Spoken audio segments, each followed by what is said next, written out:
William Shakespeare की एक sonnet के बारे में जिसका नाम है went to the sessions of sweet silent thought. इसे सोनेट 30 के नाम से भी जाना जाता है। ये पोएम 1590 में लिखी गई थी और इसे पब्लिश किया गया था 1609 में। ये पोएम एक शेक्सपियरियन सोनेट है, यानी कि ये 3 क्वार्टर्स और एक कपलेट में बांटी गई है। इस पोएम की राइमिंग स्कीम है A B C D E F G G. Friends, इस पोएम की थीम है the pain of memory and the power of love, यानी किस तरह बीती हुई यादें हमारे सामने बार बार आती हैं हमारे मन में और हमें तकलीफ पहुंचाती हैं, लेकिन उस तकलीफ को दूर करने का सिर्फ एक ही तरीका है लव। यानी बस लव में ही वो पावर है कि वो बुरे से बुरे दुख को भी हमसे दूर कर सकता है, हमें दोबारा खुश कर सकता है।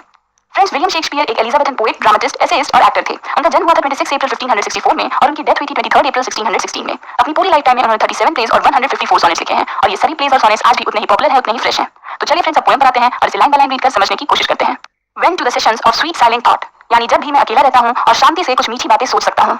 आई summon up remembrance of things past, तो मैं उन बातों को याद करता हूँ जो पास्ट में हो चुकी हैं, उन्हें वापस से मैं सोचता हूँ, उन्हें याद करता हूँ। I sigh the lack of many a thing I sought, यानी मैं इस बात से उदास हो जाता हूँ, साई करता हूँ, डिसअपॉइंट हो जाता हूँ कि जो चीजें मुझे चाहिए थी उन्हें मैं नहीं पा सका। And that old woes new wail my dear time's waste. Friends, woes का मतलब होता है प्रॉब्लम्स। तो पोएट कहते हैं कि उन पुराने प्रॉब्लम्स के साथ नए दुख आ गए, यानी मैं उन्हें याद करके फिर से दुखी हो गया और अब मैं कंप्लेन करने लगा कि ये सब कुछ सोचकर मैंने कितना टाइम वेस्ट कर दिया है। Then can I drown an eye unused to flow, तो मैं जोरों से रो देता हूँ जबकि मैं जल्दी नहीं रोता, मगर अभी अपने पुराने प्रॉब्लम्स को याद कर मुझे रोना आ जाता है, मेरी आंखों से आंसू बहने लगते हैं। For precious friends hid in deaths dateless night, और मैं किनके लिए रो रहा हूँ, तो उन खास दोस्तों के लिए जो मौत के अंधेरे में छुप गए हैं, यानी जिनकी डेथ हो गई है। मैं उन दोस्तों को याद करके रो रहा हूँ, सैड हूँ। And weep afresh loves long since cancelled वो, और साथ ही मैं अपने प्यार को खोने पर भी रो रहा हूँ, जबकि मैं इस बात को भूल चुका हूँ, इससे आगे बढ़ चुका हूँ। मैं भूल चुका हूँ कि मेरा प्यार मुझसे दूर हो चुका है, लेकिन दोबारा इन बातों को याद करके मैं फिर से उदास हो गया हूँ और अपने प्यार के बारे में सोचकर रो रहा हूँ। एंड मोन the expense of many a vanish site, और मैं इस बात पर भी कंप्लेन करता हूँ, रो देता हूँ कि कई खूबसूरत चीजों को डिस्ट्रॉय कर दिया गया है, यानी उन्हें बर्बाद कर दिया गया है, अब वो यहाँ नहीं है। और ये सोच करके भी मैं बहुत उदास हो गया हूँ, बहुत दुखी हूँ। यानी जो कुछ भी पास में हुआ है उन सबको मैं धीरे धीरे याद कर रहा हूँ और ये सभी चीजें मुझे उदास कर रही हैं, मुझे बहुत ही बुरा महसूस करवा रही हैं। Then can I grieve at grievances foregone, यानी क्या मैं उन बातों पर दुखी हो जाता हूँ जो किसी ने मुझसे बहुत पहले कही थी, यानी उन पुराने इंसल्ट्स को दोबारा से याद करके मैं उन पर दुखी हो जाता हूँ। एंड हेविली फ्रॉम वो टू वो टेल ओवर, और इस तरह से मैं एक प्रॉब्लम से दूसरी प्रॉब्लम पर चला जाता हूँ, सबके बारे में कंप्लेन करता हूँ, सबको याद करता हूँ और फिर दुखी हो जाता हूँ, रोने लगता हूँ। ये एक प्रॉब्लम हो गई है मेरी लाइफ में और मैं इससे आगे नहीं बढ़ पा रहा हूँ। The sad account of 4 bemoaned moan, यानी एक दुखी कहानी की तरह हर उस चीज के बारे में जिसके बारे में मैं ऑलरेडी कंप्लेन कर चुका हूँ। 4 बीमून्ड मून, यानी पहले जिसके बारे में कंप्लेन कर दिया उनके बारे में फिर से कंप्लेन करना। Which I new pay as if not paid before, और जो सभी दुख उतने ही पेनफुल लग रहे हैं अभी जितने वो पहले थे। मतलब मुझे ऐसा लग रहा है कि मैंने उन दुखों का पेन उस समय तो झेला ही नहीं था, इसलिए ये पेन मेरे पास वापस से लौट के आ गए हैं। But if the while I think on the, मगर जब मैं कुछ देर के लिए भी ये सब ना सोचकर तुम्हारे बारे में सोचता हूँ, डियर फ्रेंड, मेरे दोस्त। फ्रेंड्स, यहाँ डियर फ्रेंड जो है वो पोएट फेयर यूथ को एड्रेस कर रहा है, उसे ही ये पोएम डेडिकेट कर रहा है। तो यहाँ वो उससे कहता है कि जब भी मैं इन सभी दुखों को भूलकर तुम्हें याद करता हूँ और losses are restored and sorrows end, तो ऐसा लगता है जैसे जो भी चीजें मैंने खोई हैं वो मेरे पास वापस लौट आई हैं और मेरे सभी दुख खत्म हो गए हैं। यानी मेरी लाइफ में अब कोई प्रॉब्लम नहीं है क्योंकि तुम मेरी लाइफ में आ चुके हो। जो सभी बातें पास में थी वो सब कुछ ठीक हो चुकी हैं, जो भी मैंने खोया था वो मुझे वापस मिल गया है और इसलिए मुझे उदास होने की कोई जरूरत नहीं है, मुझे खुश होना चाहिए। तो फ्रेंड्स, यहाँ पर ये पोएम खत्म होती है। पोएम में poet sonnet how soon had time के बारे में। ये सोनेट 1632 में लिखी गई थी, मगर इसे पब्लिश 1645 में किया गया था। इसकी राइमिंग स्कीम है ए सी डी ई।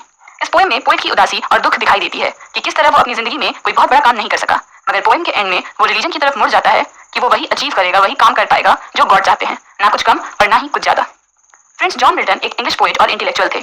उनकी बर्थ 9 दिसंबर 1608 में हुई थी और उनकी डेथ 8 नवंबर 1674 में हुई थी।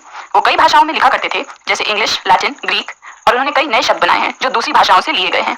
उनकी फेमस वर्क्स में Paradise Lost, Areopagitica, Lycidas, Paradise Regained, Samson Agonistes शामिल हैं।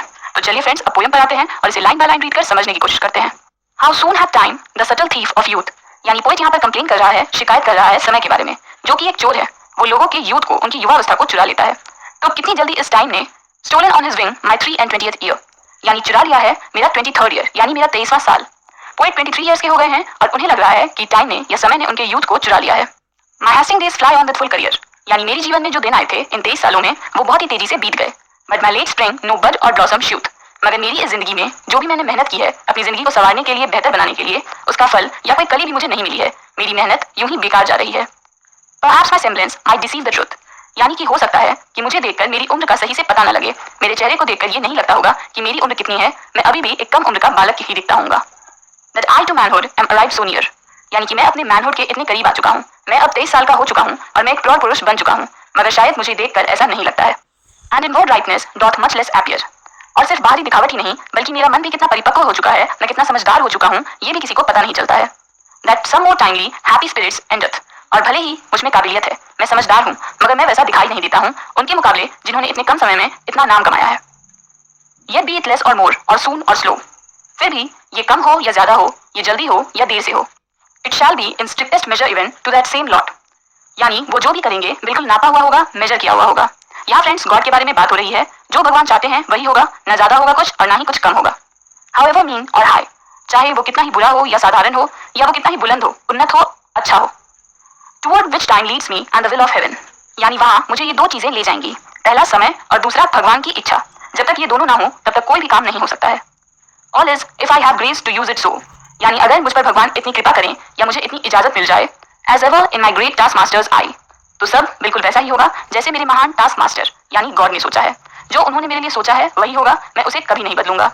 तो ये थी फ्रेंड्स जॉन। हम बात करेंगे famous metaphysical poet John Donne की एक पोएम के बारे में जिसका नाम है द सनराइजिंग। ये उनकी सबसे फेमस वर्क भी मानी जाती है। इसे 1633 में पब्लिश किया गया था उनकी कलेक्शन सॉन्ग्स एंड सॉनेट्स में। ये पोएम 30 लाइंस की है जो 3 लाइन स्टैंजा में बांटी गई है। फ्रेंड्स इस पोएम की थीम है the authority of love.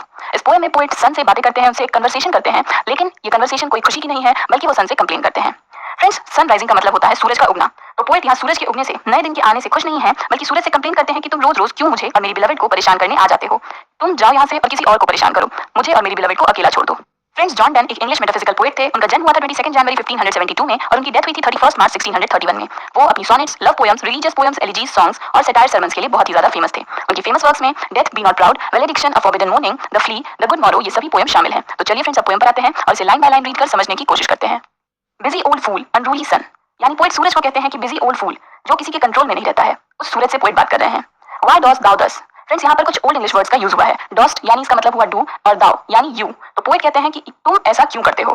Through Windows and through curtains call on us, यानी खिड़कियों और उन पर लगे पर्दों से झांक कर हमें जगाते हो, हमसे मिलने आते हो। आखिर तुम ऐसा क्यों करते हो। Old fool unruly sun, must to thy motions lovers seasons run, यानी क्या तुम्हारे मोशंस, तुम्हारी मूवमेंट्स के अनुसार ही हम लवर्स को अपनी रूटीन बनानी होगी। जैसे जैसे तुम आओगे हमें भी वैसे वैसे ही अपनी रूटीन में चेंज लाना होगा। सॉसी पेडेंटिक रिच, फ्रेंड्स यहाँ पर पोएट सन को सुनाते हैं, उसका अपमान करते हैं कि तुम रूड हो, अब्यूजिव हो और इनसेंसिटिव हो, तुम्हें ना कुछ समझ आता है और ना ही तुम्हें किसी बात का कोई फर्क पड़ता है। वो चाइल्ड ले school boys and sour apprentices, यानी जाओ जाकर उन लड़कों का मजाक उड़ाओ जो स्कूल जाने के लिए लेट हो गए हैं, या उन अप्रेंटिसेस का यानी ऑफिस में काम करने वाले लोगों का जो अपने काम पर नहीं जाना चाहते हैं, जाकर उन्हें परेशान करो, क्यों मुझे परेशान कर रहे हो। Go tell court huntsmen that the king will ride, यानी जाकर राजा के कोर्टियर्स को, उनके दरबारियों को, शिकारियों को बताओ कि राजा आज शिकार पर जाएंगे। Call country ants to harvest offices, और जो गांव के वर्कर्स हैं, किसान हैं, उनसे जाकर कहो कि वो जाकर फसलें काटना शुरू कर दें। Love all alike no season knows not time, यानी प्यार हर रूप में इन सीजन्स या क्लाइमेट से ऊपर है। बदलते मौसम का प्यार पर कोई प्रभाव नहीं पड़ता, वो चेंज नहीं होगा, तो तुम कौन होते हो। Nor hours days months which are the ranks of time, साथ ही इस पर घंटों का, दिनों का या महीनों का, इन सब में से किसी का भी कोई प्रभाव नहीं पड़ता है। ये सब समय के पुराने क्लोथ्स की तरह हैं जो टाइम के साथ वियर हो जाएंगे, बीत जाएंगे, लेकिन प्यार पर इन सभी का कोई फर्क नहीं पड़ेगा, वो हमेशा ऐसा ही रहेगा। By being so reverent and strong, यानी तुम्हारी किरणें इतनी वर्शिप्ड और इतनी ताकतवर हैं। रिवरेंट का मतलब होता है होली, यानी जिसकी पूजा की जाए। तो क्या तुम अपनी किरणों को ऐसा मानते हो। व्हाई शुडस्ट दाउ थिंक, ऐसा तुम्हें क्यों लगता है। I could eclipse and cloud them with a wink, यानी मैं उन पर ग्रहण लगा सकता हूँ, उनकी रोशनी को रोक सकता हूँ पलक झपकते ही। बस मुझे अपनी आंखें बंद करनी होंगी और मैं तुम्हारी रोशनी को रोक सकता हूँ। But that I would not lose her site so long, मगर मैं ऐसा इसलिए नहीं करता हूँ क्योंकि मैं इतनी देर तक अपने बिलवड को देखे बिना नहीं रह सकता। सिर्फ इसलिए ही मैं तुम्हारी रोशनी को, तुम्हारी बीम्स को नहीं रोकता हूँ। If her eyes have not blinded दाइन, यानी अगर उसकी आंखों की चमक ने तुम्हारी आंखों को ब्लाइंड नहीं कर दिया है, यानी जो मेरी बिलवड की आंखें हैं वो तुम्हारी आंखों से भी ज्यादा तेजी से चमकती हैं, तो अगर उन्होंने तुम्हें ब्लाइंड नहीं किया है, look and tomorrow late tell me, तो देखो और कल देर से मुझे बताना, इतनी सुबह मत आना, बताने के लिए थोड़ी देर से आना। Whether both the Indies of spice and mine, कि दोनों ही इंडीज यानी वेस्ट इंडीज और ईस्ट इंडीज जो मसालों के और माइन यानी खान के हैं, be where the lifts them और लाई हियर विद मी, वो वही हैं जहां तुम उन्हें छोड़ कर गए थे या यहाँ मेरे बगल में लेटे हैं। Ask for the Kings whom thou sawest yesterday, यानी जाकर उन राजाओं से मिलने को कहना जिन्हें कल तुमने देखा था। And thou shalt hear all here in one bed lay, और तुम्हें ये पता चलेगा, तुम ये सुनोगे कि वो सभी यहाँ इस बेड पर लेटे हुए हैं, यानी मेरे साथ जो मेरी बिलवड लेटी हुई है वो बहुत ही ज्यादा स्पेशल है और पूरी दुनिया उसी में है। दोनों ही इंडीज जो है वो उसमें समाये हुए हैं और सभी राजा जो है वो उसी का एक हिस्सा है, यानी मेरी बिलवड जो है उसकी तारीफ नहीं की जा सकती, वो सबसे ज्यादा स्पेशल है। She is all states and all princes I, यानी मेरी बिलवड हर एक स्टेट, हर एक किंगडम है और मैं उन सभी किंगडम्स का प्रिंस हूँ। नथिंग एल्स इज, और कुछ भी एग्जिस्ट नहीं करता है, बस यही एक सच्चाई है। Princes do but play us compared to this, यानी बाकी के जो प्रिंस है, राजकुमार हैं, वो तो बस हमारी नकल करते हैं और हमारे प्यार का मुकाबला करने की कोशिश करते हैं, वो कुछ भी नहीं है। All honours mimic all wealth alchemy, यानी हर ऑनर लगता है मानो हमारी प्यार की एक सस्ती कॉपी है, बिल्कुल फेक है, और जितनी भी दौलत है वो सिर्फ एक बेकार कोशिश है अमीर होने की, क्योंकि जितनी अमीरी, जितनी दौलत मुझे इस प्यार से मिली है वो कभी भी किसी और को नहीं मिल सकती। Thou sun art half as happy as we, और अब पोएट सूरज को कहता है कि तुम सूरज, हमारी खुशी की आधी खुशी तुम्हें भी होनी चाहिए। In that the world contracted दस, ये सोचकर कि ये दुनिया कॉन्ट्रैक्ट हो गई है और सिमट गई है हमारे इस कमरे में। दाइन एज आस्क ईज, यानी तुम बूढ़े हो गए हो और अब तुम्हें आराम से धीरे धीरे अपने काम करने चाहिए। And since that duties be to warm the world that's done in warming us, यानी क्योंकि तुम्हारी ड्यूटी है कि तुम इस दुनिया को वार्म रखो, गर्म रखो, और ऐसा तुम हमें वार्म रखकर भी कर सकते हो। तुम्हें इसके लिए ज्यादा मेहनत करने की जरूरत नहीं है क्योंकि ये पूरी दुनिया हमारे इस कमरे में सिमट गई है। Shine here to us and thou art everywhere, यानी यहाँ हमारे पास शाइन करो चमको और इस तरह तुम पूरी दुनिया पर शाइन करोगे, तुम्हारी रोशनी इस पूरी दुनिया में चमकने लगेगी। This bed by centre is these walls by sphere, यानी हमारा ये बेड तुम्हारा सेंटर है और ये जो दीवार है, ये जो वॉल्स हैं, ये तुम्हारे सोलर सिस्टम की बाउंड्रीज हैं। फ्रेंड्स, यहाँ पर ये पोएम खत्म होती है। इस पोएम की कुछ डिटेल्स देख लेते हैं। तो ये पोएम जो है ऑड फॉर्मेट में लिखी हुई है। कब लिखी गई थी? तो ये 1687 में लिखी गई थी और पब्लिश हुई थी जॉन ड्राइडन के मरने के 3 साल पहले 1697 में। इसमें अगर डिवीजन की बात करें स्टेंजा के, तो 7 स्टेंजास हैं जो कि सिंगल वॉइस में है और एक पार्ट जो लास्ट वाला है वो कोरस में है। लेंथ अगर देखी जाए तो अलग अलग लेंथ की स्टेंजास हैं और मोस्टली लाइन की भी लेंथ जो है वो वेरी करती है, तो इसमें इयामिक पेंटामीटर का यूज हुआ है। सेंट सिसिलियाज डेज जो है वो सेलिब्रेट किया जाता है। सेंट सिसिलिया जो कि क्रिश्चियन लेडी थी जिन्होंने रोम में अपनी लाइफ को सेक्रीफाइस किया था 230 एडी में, और उसको बाद में इनको अडोर किया गया एज अ सेंट और पैटर्न ऑफ म्यूजिक, और 22 नवंबर को इनके डे को सेलिब्रेट किया जाता है इनकी मेमोरी में। तो ये डिटेल आप ध्यान रखिएगा 22 नवंबर को। तो ड्राइडन ने क्या किया कि इसकी जो म्यूजिक की देवी मानी जाती है या म्यूजिक की संरक्षक मानी जाती है ये, तो इनके ऑनर में इन्होंने ये पोएम कंपोज की और इन्होंने इस पोएम के थ्रू ये बताया कि उन्होंने डिफरेंट डिफरेंट जो म्यूजिकल इंस्ट्रूमेंट्स हैं उसके फॉर्मेशन में यूनिवर्स का जो योगदान है, जो कंट्रीब्यूशन है, वो शो करने की इसमें कोशिश की है। और जो डिफरेंट म्यूजिकल इंस्ट्रूमेंट है इसमें ह्यूमन बींग्स के ऊपर डिफरेंट इफेक्ट को शो करते हैं। तो पोएम की तरफ हम बढ़ते हैं। तो फर्स्ट स्टेंजा है जो बाकी और अदर स्टेंजा से कंपैरेटिवली थोड़ा लेंदी है। तो यहाँ से आया है from harmony, from heavenly harmony this universal frame began. Harmony जो वर्ड आया है यहाँ पर, दोनों का मतलब यहाँ पर होगा म्यूजिक। तो हार्मनी यानी कि म्यूजिक की वजह से ये जो यूनिवर्स है और उसका फ्रेम, उसका ढांचा बनना शुरू हुआ। तो केवल म्यूजिक ही नहीं बल्कि जो हेवनली म्यूजिक है, जो डिवाइन म्यूजिक है, उसकी वजह से, जो गॉड के द्वारा प्ले किया गया या चलाया गया जो म्यूजिक है, उसकी वजह से इस यूनिवर्स का फ्रेम ढांचा बनना शुरू हुआ। When nature underneath a heap of jarring atoms ले, कि जब नेचर जो है वो अंडरनीथ यानी कि दबी हुई थी, किसके नीचे? अ हीप, एक ढेर के नीचे। और ये ढेर किसका था? Of jarring atoms. जारिंग का मतलब होगा यहाँ पर जो आपस में कंट्री हो या अपोजिट हो एक दूसरे के, तो ये आपस में जो अपोजिट एटम्स थे इनका एक ढेर था और इसके नीचे ये जो नेचर है वो दबी हुई थी। And could not heave her head, और अपना सर जो है वो नहीं उठा सकती थी। हीव का मतलब होगा यहाँ पे लिफ्ट अप करना, उठाना। The tuneful voice was heard from high, arise ye more then date. तो एक ट्यूनफुल, एक म्यूजिकल वॉइस सुनाई देती है कहाँ से? From high. तो हाई का मतलब यहाँ पे होगा हेवन से, एक आवाज आती है, एक म्यूजिकल नोट सुनाई देता है और इस म्यूजिकल नोट में कहा जाता है क्या? Arise ye more then date, कि जो तुम जो मुर्दे से भी बुरे तरीके से पड़े हुए हो तो तुम उठ जाओ। तो ये कमांड किसके लिए था? ये एटम्स के लिए था। Then cold and hot and moist and dry in order to their station sleep and music power obey। तो जितने भी तरह के एटम्स थे, जो चाहे कोल्ड हो, चाहे हॉट हो, मॉइस्ट हो या ड्राई हो, तो अपने अपने जगह से लीप, लीप यानी कि उठ खड़े हुए या उछल पड़े, और ताकि वो क्या कर सके, जो हेवनली म्यूजिक या हेवनली नोट जो सुनाई देता था उसको ऑबे कर सके। आगे जो सेम लाइन है उनको रिपीट करते हुए पोएट कहता है from harmony, from heavenly harmony this universal frame began. तो सेम मीनिंग है कि म्यूजिक से और हेवनली म्यूजिक से इस वर्ड का फॉर्मेशन हुआ फ्रॉम हार्मनी टू हार्मनी, कि एक म्यूजिक से दूसरे म्यूजिक की तरफ। तो जो म्यूजिकल नोट्स प्रोड्यूस हो रहे थे, प्ले हो रहे थे through all the compass of notes in ran. तो ये कंपास जो वर्ड है ये ह्यूमन बीइंग के लिए या फिर जितने भी लिविंग क्रीचर्स हैं उनके लिए आया है, कि जो म्यूजिकल नोट्स प्ले किए जा रहे थे हेवन से या जो अर्थ है उस पर, तो ये हर एक क्रीचर के थ्रू जा रहे थे। The diapason closing full in man. तो डाइपेजन जो है वो म्यूजिकल नोट से ही लिया जाएगा। क्लोजिंग फुल इन मैन, तो अंत में जो म्यूजिक बजाया गया उससे किसका क्रिएशन हुआ? ह्यूमन बीइंग का क्रिएशन हुआ। तो यहाँ पे ड्राइडन जो है वो पॉइंट आउट कर रहे हैं कि जो ह्यूमन बीइंग है वो गॉड की सबसे इंपॉर्टेंट या सबसे ब्यूटीफुल क्रिएशन है। तो यहाँ पर अलिट्रेशन का यूज फ्रिक्वेंटली हुआ है, साथ ही साथ यहाँ पे एसोनेंस का यूज करने की भी पोएट ने कोशिश की है। नेक्स्ट स्टैंजा है what passions can not music raise and quell. तो यहाँ पर ये रेथोरिकल क्वेश्चन माना जा सकता है कि पोएट यहाँ पे क्वेश्चन कर रहे हैं कि ऐसा कौन सा पैशन है जो म्यूजिक के द्वारा, रेज यानी पैदा और क्वेल का मतलब है शांत करना, तो ऐसा कौन सा पैशन है जो म्यूजिक रेज नहीं कर सकता या क्वेल यानी कि शांत नहीं कर सकता। कि देखिए कई बार म्यूजिक ऐसी चीज होती है जब हम परेशान होते हैं तब सुनते हैं, या फिर जब हम बहुत खुश होते हैं तब सुनते हैं। तो म्यूजिक से हर एक पैशन प्रोड्यूस भी किया जा सकता है और काम डाउन भी उसको किया जा सकता है। तो आगे when Jubal struck the corded shell his listening brethren stood around and wondering on their faces fell to worship that celestial sound. कि जुबल जो है वो बाइबल में फादर ऑफ म्यूजिक माने जाते हैं। ये जुबल जो नेम है वो उनके लिए आया है। तो इन्होंने जब कॉर्डेड शेल पे यानी कि एक म्यूजिकल इंस्ट्रूमेंट है तो उस पे अपनी उंगलियां रखी, यानी कि उसको बजाने की कोशिश की, उस पे साउंड प्ले या म्यूजिक प्ले करने की कोशिश की, तो उसके जो ब्रदर है या जो रिलेटिव है स्टूड अराउंड उनके चारों तरफ इकट्ठे हो गए एंड वॉन्डरिंग, और वो सोच रहे थे on their faces fell to worship that celestial sound, कि उनके चेहरे से ऐसा लग रहा था कि मानो वो इस हेवनली म्यूजिक को वर्शिप करना चाहते हैं, यानी कि इसकी प्ले करना चाहते हैं। तो पूजा करने का रीजन ये है कि वो इस तरीके से सोच रहे हैं कि मानो ये जो म्यूजिकल इंस्ट्रूमेंट है ये कोई हेवनली म्यूजिकल इंस्ट्रूमेंट है जिसके अंदर कोई ना कोई गॉड या गॉडेस डिवेल करते हैं, जिसकी वजह से इसे इतना प्योर म्यूजिक उनको सुनाई दे रहा है। तो आगे की लाइन में ड्राइडन यही कहना चाह रहे हैं less than a god they thought there could not well, कि लेस देन अ गॉड, कि ऐसा अंदर जो छुपा हुआ है तो वो ऐसा कोई पर्सन होगा लेस देन अ गॉड, कि गॉड के बराबर या उससे कम तो नहीं होगा। दे थॉट, उन्होंने सोचा देयर कुड नॉट वेल, कि वहां पे ऐसा कोई व्यक्ति तो नहीं होगा जो गॉड से कम होगा। Within the hall of that shell, तो ये जो हॉलो था यानी कि अंदर से जो खोखला म्यूजिकल इंस्ट्रूमेंट था, तो उसके शेल के अंदर यानी कि उस खोखली जगह पे कोई ना कोई ऐसा देवता या गॉड वहां पर रह रहा होगा। That spoke so sweetly and so well, कि जो इतना स्वीटली और इतना अच्छे तरीके से बोल रहा है, यानी कि इतने अच्छे तरीके से जो फीलिंग्स हैं, जो पैशंस है उनको प्रोड्यूस कर रहा है, इतने काम तरीके से इन चीजों को या अपने जो फीलिंग्स है उनको एक्सप्रेस करने में कैपेबल है। What passions can not music raise and quell. तो वापस से यही जो रिफ्रेन है फर्स्ट वाली लाइन को रिपीट करते हुए राइडन यही क्वेश्चन करते हैं कि ऐसा कौन सा पैशन है जो म्यूजिक रेज यानी कि पैदा और क्वेल का मतलब होगा शांत करना, तो ऐसा कौन सा म्यूजिक है या ऐसा कौन सा पैशन है जो म्यूजिक रेज नहीं कर सकता और क्वेल नहीं कर सकता।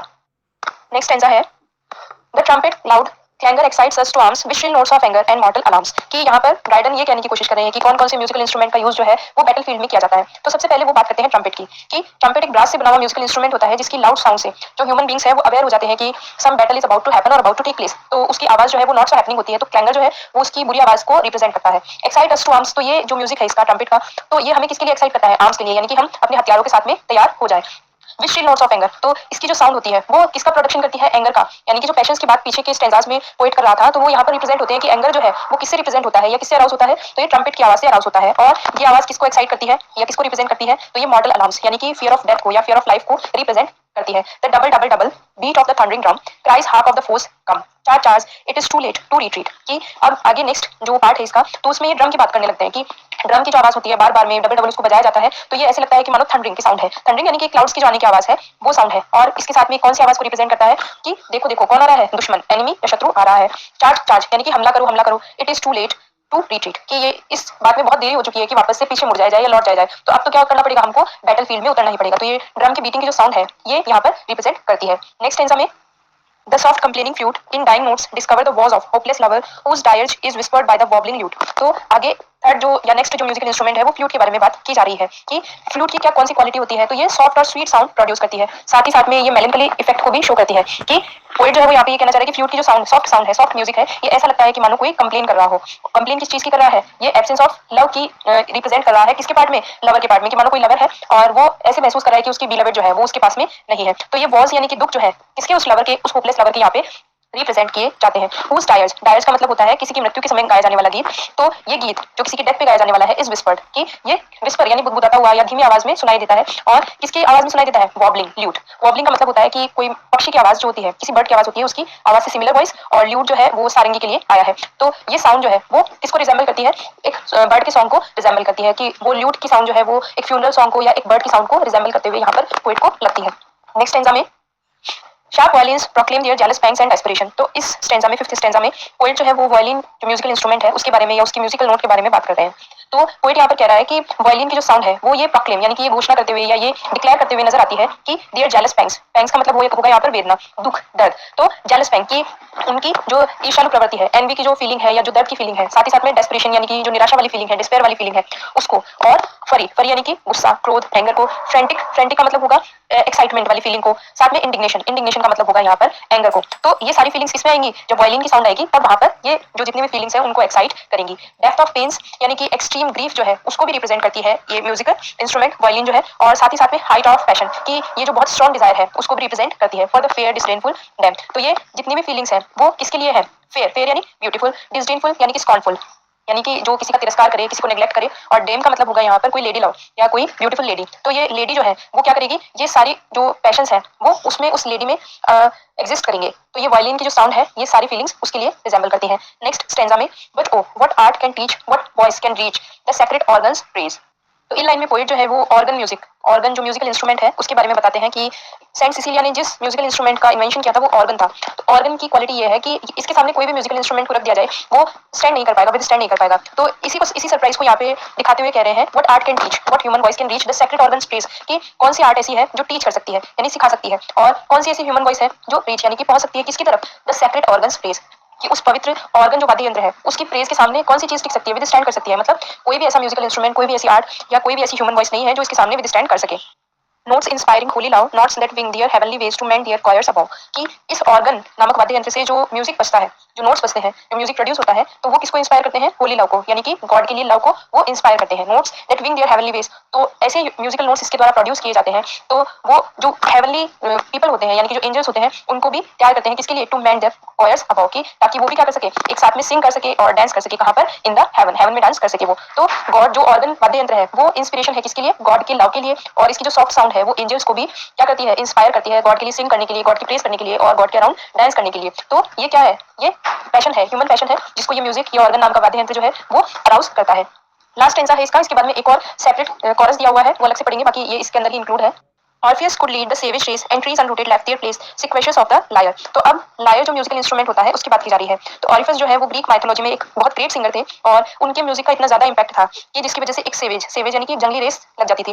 कौन सी जंगली रेस थी? कि जो ट्रीज थे या फिर जो वाइल्ड बीस्ट थे, जंगली जानवर थे, तो वो उसके म्यूजिक से अट्रैक्ट होकर अपनी अपनी जगह से, जो ट्रीज है वो भी अनरूट होकर यानी कि अपनी जड़ों को छोड़कर अपने स्थान से हटके और ऐसी जगह पे आ जाते थे जहां पर ये जो ऑरिफिस है इसने म्यूजिक प्ले किया हुआ होगा, तो वहां पे आ जाते थे। सिक्वेशियस का मतलब होगा कि आउट ऑफ एनी थॉट, बिना किसी थॉट के, जिनमें सोचने समझने की शक्ति नहीं होती है, तो ऐसे पीपल या ऐसे क्रीचर्स, तो ये जंगली जानवरों के लिए या ट्रीज के लिए ये सिक्वेशियस वर्ड आया है। तो इसका कंपैरिजन जो ऑरिफिस का है वो नेक्स्ट लाइन्स में किससे किया जा रहा है, सिसिलिया से किया जा रहा है कि ब्राइट सिसिलिया यानी कि जो शानदार सिसिलिया थी, उन्होंने भी क्या किया, उन्होंने इससे भी ज्यादा बड़ा वंडर किया, रेज्ड द वंडर हायर, इससे भी बड़ा वंडर किया। कैसे? When to her organ vocal breath was given, कि उनके द्वारा बनाए गए ऑर्गन नामक वाद्य यंत्र पे जब हवा दी गई, मतलब इसमें हवा फूंकी गई, तो द एन एंजल हर्ड, तो उसने एक एंजल ने इस वॉइस को, इस म्यूजिक को सुन लिया। इस म्यूजिक को सुन के क्या हुआ, and straight appeared mistaking earth for heaven, तो स्ट्रेट सीधी हेवन से वो एंजल जो है वो कहां पर आ गई, नीचे आ गई अर्थ पर, मिस्टेकिंग अर्थ फॉर हेवन। तो ये म्यूजिक जो है वो उस एंजल को इतना हेवनली लगा कि उसने अर्थ को ही क्या समझ लिया, हेवन समझ लिया, स्वर्ग समझ लिया, और उसके म्यूजिक को सुनने के लिए वो एंजल नीचे धरती पर आ गई। तो लास्ट में कॉरस है, तो कॉरस में जो पोएट है वो डूम्सडे तक इस वर्ड को लेकर जाते हैं कि जहां से यूनिवर्स बिगन हुआ था वहां से उन्होंने पोएम शुरू की,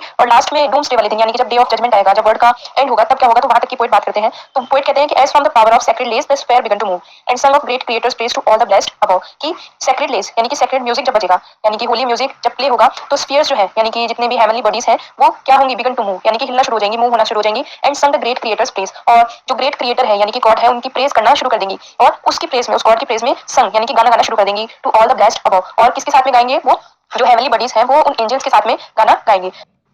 So when the last and dreadful hour, this crumbling pageant shall devour, the trumpet shall be heard on high, the dead shall live, the living die, and music shall untune the sky, कि जब last और dreadful our आएगा यानी कि इस word का and होगा, तो ये बाइबल की माइथोलॉजी से ये स्टोरी ली हुई है लास्ट स्टेंजा की या लास्ट कॉरस की, कि जब वर्ड का एंड होगा और इस धरती पे गॉड अपीयर होंगे और सही गलत का डिसीजन करेंगे, तो क्रम्बलिंग पेजेंट जो है वो किसके लिए आया है, गैब्रियल के लिए आया है। गैब्रियल एक एंजल है, तो वो क्या होगा, धरती पे प्रकट होगा, धरती पे आएगा, the trumpet shall be heard on high, और उसकी जो ट्रम्पेट है यानी कि उसका जो म्यूजिकल इंस्ट्रूमेंट है वो कहां से सुनाई देगा, ऑन हाई यानी कि हेवन से उसका म्यूजिक सुनाई देगा, और वो गैब्रियल जो है वो ट्रम्पेट के साथ में एक मैसेज कन्वे करेगा, जो कि किसका मैसेज है, गॉड का मैसेज है। तो गॉड का मैसेज जो है वो प्रोनाउंस करके सुनाएगा, और वो मैसेज ये होगा कि द डेड शैल लिव, कि जो मरे हुए लोग हैं वो तो क्या होंगे, जिंदा होंगे, यानी कि अपनी हम्बल ग्रेव से उठ के बाहर निकलेंगे, द लिविंग डाई, और जितने भी लिविंग क्रीचर्स हैं उनकी डेथ होगी, and music shall untune the sky, और इस म्यूजिक के साथ में जहाँ पे इस यूनिवर्स का बिगिन हुआ था, फॉर्मेशन हुआ था, और इसी म्यूजिक के साथ में अनट्यून द स्काई, तो इस वर्ड का एंड भी हो जाएगा। तो जिस द सेम म्यूजिक जिसने वर्ड का फॉर्मेशन बिगिन किया था, तो सेम म्यूजिक ही क्या करेगा, इस वर्ड को कंक्लूड करेगा और इस वर्ड को एंड भी करेगा। अब ये डूम्सडे का जो कंसेप्ट है वो थोड़ा ध्यान रखिएगा कि बाइबल में या माइथोलॉजी में ये बताया जाता है कि जब इस वर्ड का एंड होने वाला होगा तो ये डूम्सडे कहलाता है। तो इस डूम्सडे पे गॉड का एक एंजल जो है वो मैसेज लेके आएगा, गैब्रियल, और गॉड बाद में खुद धरती पे आएंगे, और जितने भी लोग अपने अपने हम्बल ग्रेव्स में लेटे हुए हैं तो वो ग्रेव से बाहर निकलेंगे और गॉड के सामने अपीयर होंगे या खड़े होंगे, और गॉड जो है वो उनके लाइफ टाइम में किए हुए गुड और बैड डीड्स के अकॉर्डिंग, परफॉर्मेंस के अकॉर्डिंग उनका डिसीजन करेंगे, यानी कि उनको पनिश करेंगे या रिवॉर्ड्स देंगे। तो ये इस डूम्सडे का कंसेप्ट है, इसको भी आप थोड़ा ध्यान रखिएगा। तो इसके साथ में ही पोएम कंक्लूड होती है। आई होप आपको विलियम वर्ड्सवर्थ की एक फेमस पोएम के बारे में जिसका नाम है द सॉलिटरी रीपर। ये पोएम 1805 में लिखी गई थी और 1807 में इसे पब्लिश किया गया था। ये एक बैलेड है, यानी एक सॉन्ग की तरह है। इस पोएम में 32 लाइन्स हैं जो कि 4 ऑक्टेव्स यानी 8 लाइन स्टैंजा में बांटी गई हैं। फ्रेंड्स, सॉलिटरी का मतलब होता है अकेला या लोनली, और रीपर का मतलब होता है फसल काटने वाला, यानी द सॉलिटरी रीपर का मतलब है अकेले फसल काटने वाली। इस पोएम में पोएट एक यंग वुमन को देखता है जो खेतों में फसल काट रही है और साथ ही एक मधुर गाना भी गा रही है। स्पीकर भले ही उसकी लैंग्वेज को नहीं समझता है, मगर उसके गाने को सुनकर वो खो जाता है और उसका मानना है कि उस गाने की खूबसूरती को डिस्क्राइब करने के लिए कोई सही शब्द नहीं है। फ्रेंड्स, विलियम वर्ड्सवर्थ एक रोमांटिक एज के बहुत ही फेमस पोएट थे। उनका जन्म हुआ था 7 अप्रैल 1770 में और उनकी डेथ हुई थी 23 अप्रैल 1850 में। वो ब्रिटेन के पोएट लॉरेट भी रह चुके हैं और उन्होंने एसटी कॉलेज के साथ मिलकर एक बहुत ही फेमस पोएम लिखी है जिसका नाम है लिरिकल बैलेड्स। तो चलिए फ्रेंड्स, अब पोएम पर आते हैं और इसे लाइन बाय लाइन रीड कर समझने की कोशिश करते हैं। Behold her single in the field, यानी उसे देखो किस तरह वो खेत में अकेली खड़ी है। Yon solitary highland lace. Friends, Yon का मतलब है यहाँ पर यॉन्डर। पोएट क्या कह रहा है, वो अकेली पहाड़ी लड़की। सॉलिटरी का मतलब होता है अकेला, और हाईलैंड लैस यानी पहाड़ी लड़की। यहाँ हाईलैंड जो है वो स्कॉटलैंड की एक जगह के बारे में है। पोएट जो है वो स्कॉटलैंड घूमने गया है और वहीं पर एक हाईलैंड में उसे ये लड़की दिखाई देती है। Reaping and singing by herself, वो फसल काट रही है और साथ ही गाना गा रही है। ये दोनों काम वो खुद से कर रही है। स्टॉप हियर और जेंटली पास, यानी या तो रुको और उसका गाना सुनो या चुपचाप धीरे से आगे बढ़ जाओ, उसे डिस्टर्ब नहीं करो। Alone she cuts and binds the green, यानी वो अकेले ही उन फसलों को काटती है और बांध कर समेट लेती है बिना किसी के सहायता के। एंड सिंग्स अ मेलांकोली स्ट्रेन, और वो एक दुख भरा गीत गा रही है। फ्रेंड्स, मेलांकोली का मतलब होता है दुख भरा या sad. Oh listen for the vale profound. Friends, vale का मतलब होता है वैली यानी घाटी, और प्रोफाउंड का मतलब होता है गहरा। तो पोएट क्या कह रहे हैं कि ओ सुनो, क्योंकि उस गहरी घाटी में is overflowing with the sound, उसके गाने से ओवरफ्लो हो रही है, भरी हुई है, यानी उस पूरी घाटी में उसकी आवाज गूंज रही है, उसकी आवाज से वो घाटी ओवरफ्लो हो गई है। नो नाइटिंगेल डिड एवर चॉन्ट, किसी भी नाइटिंगेल ने कभी नहीं गाया। चॉन्ट यानी गाया। फ्रेंड्स, नाइटिंगेल एक तरह की बर्ड होती है जो बहुत ही मधुर गाना गाती है। More welcome notes to weary bands of travelers in some shady haunt among Arabian sands, यानी कि स्वागत के जो गीत होते हैं वो गाए नहीं गए होंगे किसी नाइटिंगेल के द्वारा किसी थके हुए ट्रैवलर्स के ग्रुप के लिए जो किसी छायादार जगहों पर पहुंचते हैं अरब के रेत में, यानी किसी नाइटिंगेल ने भी कभी इतना मधुर गाना नहीं गाया होगा जितना ये सॉलिटरी रीपर गा रही है। A voice so thrilling never was heard, यानी कि ऐसी थ्रिलिंग आवाज, ऐसी बेचैन कर देने वाली आवाज कभी नहीं सुनी गई थी। इन spring time from the Kuku bird, spring के मौसम में कुकू बर्ड से। फ्रेंड्स, कुकू बर्ड भी एक तरह की सॉन्ग बर्ड है जो बहुत ही मीठा गाती है। तो ये जो कुकू बर्ड है वो भी इतना थ्रिलिंग गाना नहीं गाती है जितना इस सॉलिटरी लास्ट ने गाया था, breaking the silence of the seas. और वो समुद्र के सन्नाटे को भी तोड़ देती है। कौन? तो कुकू बर्ड की आवाज। अमॉन्ग द फारदेस्ट हेब्रिडीज, सबसे दूर उन हेब्रिडीज के आइलैंड पर। फ्रेंड्स, हेब्रिडीज जो है वो स्कॉटलैंड में एक आइलैंड है। उसके बारे में यहाँ पर कहा गया है कि कुकू की जो आवाज है वो समुद्र को पार करके उन आइलैंड्स तक भी पहुंच जाती है, मगर ये आवाज भी उस सॉलिटरी रीपर के गाने के सामने कुछ नहीं है। Will no one tell me what she sings? यानी क्या मुझे कोई नहीं बताएगा कि वो क्या गाती है? Perhaps the plaintive numbers flow. शायद वो एक सिंपल सैड सॉन्ग गाती होगी। For old unhappy far off things. कुछ पुराने दुख भरी घटनाओं को याद करते हुए। And battles long ago. और लड़ाइयाँ जो कई साल पहले हो चुकी हैं। यानी शायद उसके गाने में एक दुख है जो पुरानी बीती हुई बातों को याद करके है और उन्हें याद करके वो एक सैड सॉन्ग गा रही है। और is it some more humble lay? या क्या ये गाना थोड़ा और हम्बल है, विनम्र है? फेमिलियर मैटर ऑफ टुडे, उन घटनाओं के बारे में जो रोज की जिंदगी का हिस्सा है। यानी ऐसा तो नहीं है कि ये पुरानी बातों के बारे में ना होकर आज की जो हमारी जिंदगी में जो दुख हैं उनके बारे में है। सम नेचुरल सॉरो, लॉस और पेन, कुछ ऐसे दुख दर्द या किसी को खोने के बारे में ये गाना नहीं है। That has been and may be again, जो हो चुका है और फिर से हो सकता है। यानी पोएट यहाँ पर गेस करता है कि आखिर ये गाना किस बारे में है। उसे उस गाने की लैंग्वेज समझ में नहीं आ रही है, मगर उसे लग रहा है कि ये एक सैड सॉन्ग है जो या तो किसी पुरानी बीती बात पर है या फिर हमारी रोज की जिंदगी में जो प्रॉब्लम्स होती हैं उनके बारे में है। Whatever the theme, the maiden sang, यानी जो भी उस औरत के गाने का थीम था, वो जिस भी बारे में गाती थी, as if her song could have no ending, वो ऐसे गा रही थी मानो उसके गाने का कोई अंत नहीं है। I saw her singing at her work, मैंने उसे गाते हुए सुना जब वो काम कर रही थी। And over the sickle bending, और सिकल से फसलों को झुककर काट रही थी। फ्रेंड, सिकल एक तरह का औजार होता है, टूल होता है जिससे फसल को काटा जाता है। I listened motionless and still, और मैंने उसका गाना सुना बिना हिले डुले चुपचाप खड़े होकर। And as I mounted up the hill, और जैसे ही मैं उस पहाड़ पर चढ़ा, the music in my heart I bore, मैं उसके गाने को अपने दिल में साथ लेकर चला था। Long after it was heard no more, तब भी जबकि मैं उस गाने को सुनना बहुत पहले ही बंद कर चुका था।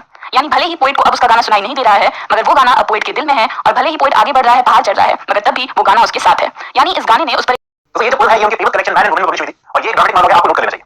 लेकिन दोस्तों थोड़ा सा मैं आपको रॉबर्ट डाउनी के बारे में बताऊं जो आपको जानना बहुत जरूरी है। जिस वक्त मैंने अपना फर्स्ट करियर का फर्स्ट कलेक्शन पब्लिश किया था उस वक्त लोगों ने इन्हें इतना नोटिस नहीं किया था, और आज जो आपको रॉबर्ट डाउनी दिखते हैं वेरी पार्ट है, शुरू में जब मैंने अपना कलेक्शन पब्लिश किया था फर्स्ट कलेक्शन, उस वक्त लोगों ने इनको इतना नोटिस नहीं किया क्योंकि उस वक्त विक्टोरियन जो पब्लिक थी पढ़ने वाली वो भी कंजर्वेटिव थी। इनफैक्ट इनकी जो वाइफ थी एलिजाबेथ डाउनी वो इनसे ज्यादा बड़ी पार्टी अपने टाइम की। इनको क्रिटिकली सक्सेस मिली थी मॉडर्न एज में, क्योंकि मॉडर्न एज में लोग ज्यादा समझदार थे, चीजों को समझते थे अच्छे से विक्टोरियन एज के मुकाबले। विक्टोरियन ऑडियंस को ऐसे एक्सपेरिमेंट्स बिल्कुल पसंद नहीं आते थे जो रॉबर्ट डाउनी अपनी पार्टी में किया करते थे। इनफैक्ट एल्बर्ट डॉनिसन भी कहते थे कि मुझे रॉबर्ट डाउनी की पार्टी समझ में नहीं आती है। तो कुछ इसी टाइप की पोएम है, अगर आपको ऐसा लगता है कि वो लवर्स की कहानी है तो आप दे दो। इसके अंदर काफी सारी साइकोलॉजिकल बातें हैं और एक आशा, एक उम्मीद के बारे में बताया। चलिए शुरू करते हैं, मिलता हूं इस वीडियो के एंड में। ये पोएम एक ड्रामेटिक मोनोलॉग है, इसमें एक ही स्पीकर है जो बात करेगा। तो वो अपनी बेलवेट से बात कर रहा है और बोल रहा है, वो हमको बता रहा है कि उस दिन जब मेरी बेलवेट ने मुझसे ब्रेकअप कर लिया तो मैंने उससे क्या कहा।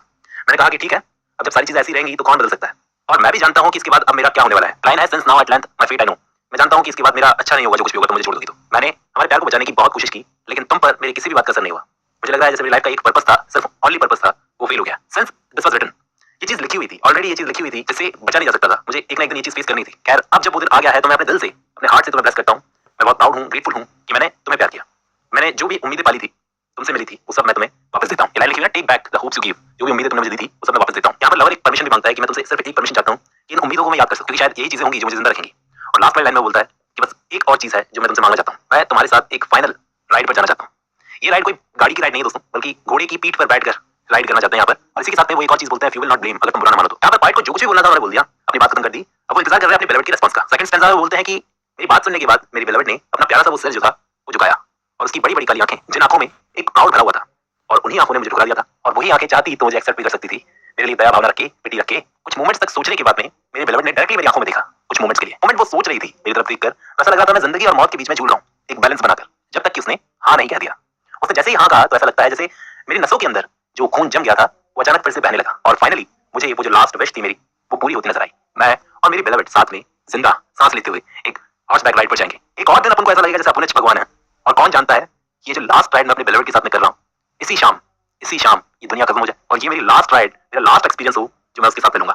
अब थर्ड स्टैंजा में पॉइंट हमें इमेजिन करने के लिए बोल रहा है कि सुनो, शांति से सुनो और इमेजिन करो। वेस्टर्न स्काई में आपको एक बादल दिखता है जो किसी वुमन की ब्रेस्ट की तरह सुडौल था, इसकी शेप बहुत अच्छी खासी थी। उसके अंदर सूरज, चांद और वीनस तीनों की लाइट्स मिलकर के जो लाइट बनती है ना, वैसी लाइट थी उस बादल के अंदर। वो बादल बहुत ही ब्लेस्ड था। इमेजिन करो कि उस बादल को आप देख रहे हो और फील करते हो कि आपका प्यार इसे आपकी ओर खींच रहा है, इस बादल को, और इसमें कैद जो भी खूबसूरत रोशनी है उसको भी आपकी तरफ खींच रहा है आपका प्यार, आपके करीब और करीब, जब तक आपको ऐसा नहीं लगता कि आपने अपने शरीर को पीछे छोड़ दिया और आप हेवन में एंटर कर रहे हो और खुशी से आपने अपना शरीर छोड़ दिया, मतलब आप मर गए हो। तो इसी तरह का सेम ऐसा ही महसूस हुआ मुझे जब वो मेरी तरफ झुकी। उस वक्त क्या बताऊं, मैं खुशी और डर दोनों टाइप की फीलिंग से भर गया। बस उसी मोमेंट उसने एक पल के लिए ही सही मुझे गले लगा लिया। और फोर्थ स्टैंजा में हम निकल पड़े अपनी राइड पर। फोर्थ स्टैंजा में बोलते हैं कि ऐसा लग रहा था जैसे मेरी जो आत्मा है उसे बहुत लंबे टाइम से कैद करके रखा हुआ है, कसकर बिल्कुल जकड़ के रखा है रस्सियों के अंदर, और उसको अब खोल दिया। अब अब उसे खोल दिया और वो मेरे पीछे पीछे जैसे जैसे मैं घोड़े पर आगे बढ़ रहा था, मेरे पीछे पीछे हवा में किसी झंडे की तरह लहराकर उड़ रही हो। इस लाइन के जरिए वो बोलते हैं कि मेरी पहले की सारी उम्मीदें तो खत्म हो चुकी, पहले की जितनी भी मेरी उम्मीदें थी सारी की सारी खत्म हो चुकी है। और आगे वो सवाल पूछते हैं कि मैं बदकिस्मत कितना था, मेरा नसीब कितना खराब था, इन सबको सोचकर मुझे क्या मिलेगा। कहने का मतलब ये सब सवाल थे मेरे दिमाग के अंदर कि अगर मैंने वैसा किया होता तो चीजें बेहतर हो सकती थी या बदतर हो सकती थी। अगर मैंने कुछ अलग किया होता तो शायद वो मुझे प्यार करती, या फिर कौन जानता है कि वो उतनी ही आसानी से मुझे नफरत कर सकती थी। और अगर वो मेरे साथ एक लास्ट राइड पर जाने से मना कर देती तो सिचुएशन कैसी होती। तो यही सब देखने के लिए ही तो हम लोग एक लास्ट राइड पर जा रहे हैं। तो इतने सारे सवाल हमारे पार्ट के दिमाग में चल रहे हैं। वो आगे बोलते हैं, दरअसल वो एक सवाल पूछ रहे हैं अपने आप से कि क्या इस पूरी दुनिया में मैं एक अकेला इंसान हूं जिसने जो कुछ भी ट्राई किया सब फेल हो गया? नहीं, क्या कोई ऐसा इंसान है इस दुनिया में जो कुछ भी ट्राई करे वो सक्सेस हो जाए? कितनी कमाल की बात बोली है यहाँ पर। वो बोलते हैं कि जैसे मैं और मेरे डियर, मेरी बेलवेट आगे बढ़ रहे थे, मुझे ऐसा महसूस हो रहा था जैसे मेरी आत्मा दूर देशों में कहीं पर उड़ रही हो और ये दुनिया मेरे चारों ओर चक्कर लगा रही हो। उस वक्त मैंने सोचा कि इस दुनिया में हर कोई किसी ना किसी चीज में कड़ी मेहनत कर रहा है, हर किसी को अपनी जिंदगी में किसी ना किसी चीज में असफलता मिलती है, वो सक्सेस नहीं होता, फेल हो जाता। अगर हम इंटेंशंस का कंपैरिजन अगर रिजल्ट से करें तो अक्सर ऐसा होता है कि काफी सारे ऐसे लोग हैं दुनिया में जो छोटी छोटी चीजों को बड़ी ग्रेटनेस के साथ में अचीव करते हैं, वो उम्मीद करते हैं और अचीव करते हैं। लेकिन आज की प्रेजेंट रियलिटी क्या है कि मैंने भी उम्मीद की थी कि मेरी बेलवेट मुझे बदले में प्यार देगी, लेकिन देखो आज हम कहां पर हैं, फाइनल राइड पर। देखो यहाँ पर 6th स्टैंजा शुरू होता है, इसके अंदर बड़ी कमाल की बात करते हैं, आप गौर से सुनना। एक सवाल पूछकर इस स्टैंजा की शुरुआत करते हैं कि कोई भी इंसान जो सपना देखता है वो सक्सेसफुल कब होता है? सक्सेस के मायने क्या है? वो उस ड्रीम को अचीव कब कर लेता है? जैसे मान लो किसी ने एक बहुत ही ब्रिलियंट सा प्लान बनाया और उसको परफेक्टली कंप्लीट कर लिया, आप कब ऐसा कहोगे कि उसने उस प्लान को परफेक्टली कंप्लीट कर लिया? या फिर कौन से ऐसे एक्शंस हैं जो उम्मीदों पर खरे उतरे हो? ये हमारा जो शरीर है जो एक दिन खत्म हो जाना है, जो जिंदगी हम इस शरीर के अंदर जी रहे हैं, ऐसा कौन है, ऐसा कौन सा इंसान है जिसकी विल पावर इतनी स्ट्रांग है जो रियलिटी से कभी भी डगमगाई नहीं? कोई भी ऐसा इंसान नहीं होगा। तो कहने का मतलब यह है कि इस दुनिया में हर इंसान कोई भी काम करता है किसी ना किसी रिवॉर्ड के लिए करता है, कि उसे इसके बदले में कुछ ना कुछ मिलेगा, कि उसे जीत का पुरस्कार मिलेगा, उसी इनाम का पीछा करने के लिए लगा रहता है इंसान। जैसे मान लो एक महान लीडर है, पॉलिटिशियन है, उसकी जिंदगी भर की जितनी भी मेहनत थी, उसका सारा पुराना इतिहास एक किताब की 10 लाइनों के अंदर दबा रह जाता है। एक सैनिक है जो अपने देश के लिए लड़ रहा है, सोल्जर, उसकी जो हड्डियां है वो एक कब्र के अंदर है और उसके ऊपर एक झंडा लगा हुआ है, तो उसका रिवॉर्ड वो है। और कई सारे ऐसे लोग भी आए जिन्होंने वेस्टमिंस्टर की दीवारों पर, वेस्टमिंस्टर एबी की दीवारों पर अपना नाम लिखवा दिया। अब एंड में पार्ट बोलते भी है, नो ऑफेंस, किसी को ऑफेंड होने की जरूरत नहीं है। सच ये है कि उन लोगों के लिए इनाम वो है और मेरे लिए इनाम ये है कि मैं अपनी बेलवेट के साथ में लास्ट राइड पर जा रहा हूं और ये एक बेहतर इनाम है मेरे लिए तो कम से कम। अब 7वें स्टैंजा में, 7th स्टैंजा में पॉइंट यहाँ पर पॉइंट्स की बात कर रहा है। वो एक सवाल पूछकर स्टैंजा को शुरू करते हैं, पूछते हैं कि मेरे इन सवालों पर पॉइंट्स का क्या कहना है? पॉइंट्स वो लोग होते हैं जो ऐसी चीजों का रिकॉर्ड रखते हैं जो ज्यादातर लोगों ने महसूस की होती है। पॉइंट्स कहते हैं कि ब्यूटी जो होती है ना वो दुनिया की सबसे अच्छी चीज होती है। पॉइंट्स खूबसूरत लड़कियों पर लाइंस लिखकर एक स्टैंजा तैयार करते हैं। लेकिन पॉइंट्स मेरी बात सुनो, ये अचीवमेंट कोई बहुत बड़ी अचीवमेंट नहीं है। यहाँ पर एक सवाल पूछते हैं पॉइंट से कि जिस लाइफ की तुम बात करते हो अपनी पोएट्री के अंदर, क्या सच में तुमने वो लाइफ जी है? तुम गरीबी की बात करते हो, क्या गरीबी तुमने महसूस की है? बीमारी की बात करते हो, ओल्ड एज की बात करते हो, क्या तुमने ये सब फील किया है?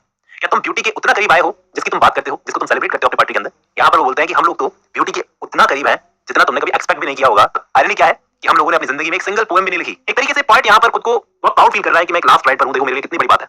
अब यहाँ पर आगे पॉइंट एक मूर्ति बनाने वाले से कहता है कि तुम्हारे बारे में तो मैं क्या ही कहूं, तुमने अपनी जिंदगी के 20 साल कला की देवी को बलिदान कर दिया, मतलब खुद को एक सर्वेंट की तरह तुमने झोंक दिया। उसके बाद एंड में रिजल्ट क्या निकला कि तुमने एक वीनस की मूर्ति बना ली। वीनस जिसे खूबसूरती की देवी माना जाता है उसकी तुमने मूर्ति बना ली। भले वो मूर्ति कितनी भी खूबसूरत हो, कितनी भी जान डाल दी हो तुमने उसमें सारी जिंदगी मेहनत करके, लेकिन अगर हम एक नदी पार करती हुई लड़की को जब देखेंगे और उस मूर्ति को देख रहे होंगे तो हम अपनी नजरें उस लड़की की तरफ घुमा लेंगे। इस चीज से कोई फर्क नहीं पड़ता चाहे वो मूर्ति कितनी भी खूबसूरत हो, कुछ भी हो उसके अंदर, हम अपनी नजरें उस लड़की की तरफ घुमा लेंगे क्योंकि हमें वो लड़की ज्यादा खूबसूरत लगेगी तुम्हारी मूर्ति से। बताओ, तुमने 20 साल खराब कर दिया अपनी कला के अंदर और हमें वो लड़की ज्यादा खूबसूरत लगी। तुम ये जो कुछ भी करते हो अपनी इच्छा से करते हो। आगे यहाँ पर म्यूजिशियन को भी बोलते हैं कि यार म्यूजिशियन भी तो एक आर्टिस्ट होता है ना। हाँ, म्यूजिशियन भी एक आर्टिस्ट होता है जिसके बाल सफेद हो जाते हैं सुरों के बीच में, मतलब अपनी जिंदगी में सिर्फ वो नोट्स बनाता रह जाता है कि ये म्यूजिक ऐसे बनना चाहिए, ये म्यूजिक ऐसे बनना चाहिए, उसके पास कुछ और बोलने को होता ही नहीं है सिवाय गाना गाने के। तुमने अपनी सारी जिंदगी म्यूजिक को दे दी, लेकिन क्या तुम्हें एक चीज पता है कि कितना भी ग्रेट म्यूजिक तुम बना लो टाइम के साथ में वो पुराना हो ही जाएगा। वो बोलते हैं greatly his opera strain and tent, कि कितना भी ग्रेट ओपेरा तुम प्रोड्यूस कर लो, कितना भी ग्रेट गाना तुम प्रोड्यूस कर लो, but in music we know how fashion end, कि म्यूजिक के अंदर हम सबको मालूम है कि कैसे ट्रेंड बदलता है तो फैशन का एंड हो जाता है। तुम कितने भी अच्छे इंटेंशन रख के, कितने भी ग्रेट इंटेंशन रख के, कितना भी अच्छा म्यूजिक प्रोड्यूस कर लो, लेकिन जैसे ही ट्रेंड बदलेगा वैसे ही तुम्हारा म्यूजिक भी आउट ऑफ फैशन हो जाएगा। भाई जैसे एक मूर्ति बनाने वाले ने अपनी पूरी जिंदगी मूर्ति बनाने को दे दी, एक म्यूजिशियन ने अपनी सारी जिंदगी म्यूजिक प्रोड्यूस करने को दे दी, वैसे ही मैंने भी अपनी यूथ दे दी एक लवर को मनाने में। लेकिन मेरा एंड क्या निकला कि मैं राइड कर रहा हूँ। देखो कम से कम लास्ट में मेरे पास ये अचीवमेंट तो है कि हम एक अच्छी घुड़सवारी कर रहे हैं, एक लास्ट राइड कर रहे हैं। तुम्हारे पास तो वो भी नहीं है, तुम्हारे पास एंड में कुछ नहीं बचना, मेरे पास कम से कम ये लास्ट राइड तो है। 9th स्टैंजा में पॉइंट बोलता है कि कौन जानता है हमारे लिए क्या सही है क्या गलत है। अगर मेरी किस्मत चाहती कि मुझे वो सब मिलना चाहिए जो मैं चाहता हूँ तो शायद बदले में मुझे वो सब मिल भी जाता और मेरी जो आत्मा है इसको ब्लिस, एक आनंद टाइप का मिल जाता और हो सकता है कि मैं उससे शादी कर लेता। ठीक है, ये सब हो जाता, मैं सुख से जी भी लेता, लेकिन ये जो लाइफ खत्म हो जाएगी इसके बाद में जो आफ्टर लाइफ शुरू होगी उस वक्त मेरे दिल में कोई इच्छा नहीं बाकी होगी जो मैं अपने साथ ले जाऊंगा। अगर मैं अपनी सारी इच्छाओं को इस धरती पर रहकर पूरा कर लूं, हो सकता है मेरी आत्मा को इससे सुख मिले, बहुत ज्यादा सुख मिले, लेकिन मेरे मन में, मेरे दिल में कोई सपना बाकी रहता जो मैं अपने साथ ले जा पाता ऊपर। यहाँ पर रॉबर्ट ब्राउनिंग ऐसा बोलते भी है, ट्राई एंड टेस्ट। इसका मतलब ये है कि आप कभी कोशिश करना, ट्राई करना, टेस्ट करना कि आपकी सारी इच्छाएं जब पूरी हो जाए तो कैसा महसूस होगा। बहुत बुरा महसूस होगा, बिल्कुल भी अच्छा नहीं लगेगा कि सारी इच्छा मेरी पूरी हो गई। वो एक इच्छा तो होनी चाहिए दिल में, क्योंकि मैं जब इस चीज के बारे में सोचता हूं तो मुझे बड़ा अजीब लगता है, मैं कांप कर बैठ जाता हूं एक तरीके से। क्योंकि अगर धरती पे ही सारी इच्छाएं पूरी हो जाए तो हेवन की क्या वैल्यू रह जाएगी। तो मुझे जन्नत जाते वक्त एक इच्छा अपने मन में रखनी है जो शायद यही इच्छा होगी। फिर लास्ट वाले स्टैंजा में यहाँ पर क्या बोलते हैं, मेरी बेलवेट बहुत चुप चुप सी है, कुछ बोल नहीं रही है। क्या होगा अगर हेवन का जो मतलब है उसे सिर्फ ये हो कि हमारी जिंदगी का जो सबसे खूबसूरत पल जो है, वो पल जो हम दोनों एक दूसरे के साथ हैं यहाँ पर, उसकी बेलावेड वो दोनों हमेशा के लिए उस मोमेंट में एक साथ रहेंगे। क्या होगा अगर वो दोनों वही काम करते रहें जो वो इस वक्त कर रहे हैं, हमेशा फ्रेश और नया नया सा महसूस करते हैं? क्या होगा अगर इस राइड के अलावा हम कुछ भी ना करें और सिर्फ ये राइड करते रहें? क्या होगा जब हम सिर्फ और सिर्फ ये राइड करते रहें? और यहीं पर इन लाइंस के साथ में ये पोएम खत्म होती है। देखो यहाँ पर इस पोएम था, उसके बाद आपको ये पोएम समझ में आएगी। दोस्तों, एक लड़ाई थी, एक वॉर था, ट्रोजन वॉर, और इस लड़ाई का जो हीरो था वो था यूलिसिस। द ट्रोजन वॉर हुआ था ग्रीस और ट्रॉय के बीच में। इस लड़ाई में ग्रीस जीत गए थे और यूलिसिस जो था वो ग्रीस की तरफ से था, ग्रीस की तरफ से लड़ रहा था यूलिसिस। दोस्तों, ट्रोजन वॉर 10 साल तक चला था और 10 साल बाद जब लड़ाई खत्म होती है और यूलिसिस अपने घर की ओर लौटता है तो उसे अपने घर तक वापस आते आते 10 साल लग जाते हैं। ठीक है, 10 साल तक यूलिसिस लड़ाई लड़ता है और 10 साल उसे लग जाते हैं अपने घर में वापस आते आते। ट्रैवलिंग में 10 साल लग जाते हैं। दोस्तों, एक बात और याद रखना, आप यूलिसिस को ओडेसियस भी कहते हैं। ओडेसियस और यूलिसिस एक ही बंदा है। ठीक है, ओडेसियस को लैटिन में यूलिसिस कहते हैं। अब दोस्तों, यूलिसिस 10 साल का सफर तय कर अपने घर पर वापस आ गया है। यूलिसिस बूढ़ा हो गया है और यूलिसिस जब अपने घर पर आता है तो उसका बेटा भी जवान हो चुका होता है। यूलिसिस की वाइफ पिछले 20 साल से यूलिसिस का इंतजार कर रही होती है और वो भी बूढ़ी हो जाती है। आई होप आपको थोड़ा आइडिया हो गया होगा यूलिसिस कैरेक्टर का। चलिए अब हम पोएम को समझते हैं इजी लैंग्वेज में। It little profits that an ideal king by this still hurt among these barren craigs, matched with an aged wife, I mate and dole unequal laws unto a savage race। दोस्तों, यूलिसिस जैसे कि मैंने आपको बताया कि war से वापस आ चुका है और अब उसकी जिंदगी में कुछ भी एक्साइटिंग नहीं है। जब वो लड़ाई लड़ रहा था उसके सामने एक चैलेंज था। वॉर के बाद जब वो घर पर आ रहा था तब भी उसे बहुत सारे चैलेंजेस का सामना करना पड़ रहा था। एडवेंचरस उसकी एक जर्नी थी, रास्ते में उसको बहुत सी परेशानियां आती थी, तो ये सब परेशानियां उसके लिए एक एक्साइटमेंट थी। लेकिन अब वो घर पर आ गया है तो बड़ा बोर फील कर रहा है। वो उसके पास कुछ भी चैलेंजिंग नहीं है करने के लिए, कुछ भी एक्साइटिंग नहीं है उसके लिए करने के लिए। यूलिसिस कहता है कि कोई भी फायदा नहीं है राजाओं जैसी जिंदगी को जीने में। मैं आग के पास बैठा हुआ हूँ, मेरा घर चट्टानों पर है, इस घर में मैं कैद हो चुका हूँ एक बूढ़ी वाइफ के साथ। मैं बेवकूफ लोगों के लिए फजूल के कानून बनाता हूँ। तो ये सब चीजें, घर में बैठना, आराम करना, आग के पास बैठना, ये सब चीजें उसे पसंद नहीं है। उसे जिंदगी में कुछ एक्साइटिंग चाहिए, उसे जिंदगी में चैलेंजेस चाहिए। उसे इस तरह की बोरिंग जिंदगी पसंद नहीं है। That hoard and sleep and feed and know not me. ये बेवकूफ लोग सिर्फ पैसा जमा करना जानते हैं, सोना जानते हैं और खाना जानते हैं। इन्हें पता ही नहीं कि मैं आखिर हूँ कौन। मुझे ये लाइफ स्टाइल जरा भी पसंद नहीं है। I can not rest from travel. मैं इन बेवकूफों की तरह नहीं रह सकता, मुझे तो ट्रैवल करना है। I will drink life to the lees. दोस्तों, यूलिसिस जैसे कि मैंने आपको बताया कि बूढ़ा हो चुका है, तो वो कहता है कि मैं जिंदगी को आखिरी पल तक जीना चाहता हूँ, आखिरी पल तक मौज करना चाहता हूँ। All times I have enjoyed greatly, have suffered greatly. Ulysses कहता है कि मैंने जितनी बार भी ट्रैवल किया है, जब भी मैं ट्रैवल पर गया हूँ, मैंने हर बार ट्रैवलिंग को खूब एंजॉय किया है और वो ट्रैवलिंग चैलेंजेस से भरी होती थी, एडवेंचरस होती थी, खतरों से भरी हुई होती थी। बोथ विद दोस्त that loved me and alone. मैंने ट्रैवलिंग को अपने साथियों के साथ भी एंजॉय किया है और अकेले भी एंजॉय किया है। चाहे मैं किसी के साथ हूँ या फिर अकेला हूँ, मुझे ट्रैवलिंग करना बहुत पसंद है। On shore and when through scudding drifts the rainy Hyades vex the dim sea. Ulysses कहता है कि मैंने वो लम्हा भी देखा है जब समुद्र में बारिशें होती थी। बहुत मुश्किल होता था उस दौरान ट्रैवल करना, लेकिन उस पल को भी मैंने एंजॉय किया है। मुश्किलों के पलों को भी मैंने एंजॉय किया है। ऐसा नहीं है कि अगर मुश्किल आ रही है तो मैं उससे घबरा जाऊँ, मैंने मुश्किलों को भी एंजॉय किया है। I am become a name for always roaming with a hungry heart. और मैं अपनी इन आदतों की वजह से अब एक ब्रांड बन चुका हूँ। मेरा नाम बन गया है ट्रैवलिंग की वजह से। ट्रैवलिंग की वजह से लोग मुझे जानते हैं। मैं हमेशा इधर से उधर भटकता रहता हूँ, घूमता रहता हूँ और मेरे अंदर भूख है इस दुनिया को जानने की, डिस्कवर करने की। Much have I seen and known cities of men and manners, climates, councils, governments। मैंने अपनी जिंदगी में बहुत सारी चीजों को देखा है, बहुत सारी चीजों को एक्सपीरियंस किया है। मैंने अलग अलग लोगों को देखा है, अलग अलग कल्चर्स को देखा है, अलग अलग क्लाइमेट्स को मैंने देखा है, अलग अलग सरकारें किस तरह से शासन करती हैं, क्या उनके कानून है, मैंने सब कुछ देखा है और बहुत कुछ एक्सपीरियंस किया है ट्रैवलिंग से। My self not lease but honoured of them all. और मैं जहाँ पर भी गया हूँ मुझे इज्जत दी गई है, रिस्पेक्ट मेरी करी गई है। And drunk delight of battle with peers. Ulysses कहता है कि मैंने खुशी खुशी लड़ाइयों को लड़ा है अपने साथियों के साथ। पियर्स का मतलब है साथी, तो अपने साथियों के साथ मैंने लड़ाई को एंजॉय किया है। Far on the ringing plains of windy Troy. और कहाँ पर एंजॉय किया है लड़ाई को? उसने, यूलिसिस ने, ट्रॉय के खिलाफ जो लड़ाई लड़ी गई थी उसको एंजॉय किया है अपने दोस्तों के साथ। दोस्तों, मैंने आपको बताया था कि यूलिसिस ने 10 साल तक ट्रोजन्स के खिलाफ लड़ाई लड़ी थी। तो यहाँ पर वो बोल रहा है कि ट्रॉय के मैदानों में जहाँ पर तलवारों की आवाजें गूंजती थी, रिंगिंग प्लेन्स का मतलब मैदानों में तलवारों की आवाज गूंजना और तेज हवाएं चलती थी, विंडी ट्रॉय, वहाँ पर मैंने अपने दोस्तों के साथ एंजॉय किया है। I am a part of all that I have met, yet all experience is an arc where through glimpsed that untraveled world whose margin fades। Ulysses कहता है कि मैं अपनी ट्रैवलिंग में जहाँ पर भी गया, जिस किसी से भी मिला, मैं उन सब का एक हिस्सा बन चुका हूँ। मैं जहाँ पर भी गया हूँ ट्रैवलिंग करने, उस जगह को मैंने जिया है, वहाँ का मैं हिस्सा बन चुका हूँ। लेकिन अभी तो बहुत सारी जगहें बाकी हैं, अभी तो बहुत कुछ देखना है दुनिया में। अभी मुझे बहुत सारा ट्रैवल करना है और बहुत ज्यादा दुनिया बची हुई है जिसे मुझे अभी देखना है। Forever and forever when I move, how dull it is to pause, to make an end, to rest unburnished, not to shine in use। Ulysses कहता है कि मैं हमेशा ट्रैवल करना चाहता हूँ, क्योंकि जब मैं ट्रैवल नहीं करता तो मेरी जिंदगी बहुत बोरिंग हो जाती है। जिंदगी में कुछ भी एक्साइटिंग नहीं रहता, जिंदगी की एक्साइटमेंट खत्म हो जाती है। जैसे अगर आप लोहे को इस्तेमाल नहीं करोगे तो उसमें जंग लग जाता है, वो खराब होने लगता है। तो यही बात यहाँ पर कह रहा है कि अगर मैं ट्रैवल नहीं करूंगा तो मैं बोर हो जाऊंगा, मैं जी नहीं पाऊंगा। एज दो टू ब्रीथ वर लाइफ। बहुत लोगों के लिए तो सिर्फ सांस लेना ही जिंदगी है। माने बहुत सारे लोग बस जिंदा हैं, उनमें कोई भी एक्साइटमेंट नहीं है, वो लोग सिर्फ सांस ले रहे हैं। Life build on life were all too little. लेकिन मैं उन लोगों जैसा नहीं हूँ, मेरे लिए सांस लेना जिंदगी नहीं है। मुझे तो अगर बहुत सारी जिंदगियां भी मिल जाएं तब भी मैं अपनी सारी ख्वाहिशों को पूरा नहीं कर पाऊंगा। यहाँ पर यूलिसिस बता रहा है कि उसकी लाइफ बहुत कलरफुल है और एक्साइटमेंट से भरी हुई है। अगर उसे बहुत सारी जिंदगियां भी मिल जाएं तब भी वो अपनी ख्वाहिशों को पूरा नहीं कर पाएगा। And of one to me little remains. लेकिन मेरे पास तो सिर्फ एक ही जिंदगी है और वो जिंदगी भी अब खत्म होने को चली है, बहुत कम बची है। माने यूलिसिस अब बूढ़ा हो चुका है। But every hour is safe from that eternal silence, something more, a bringer of new things. Eternal silence का मतलब है मौत, डेथ।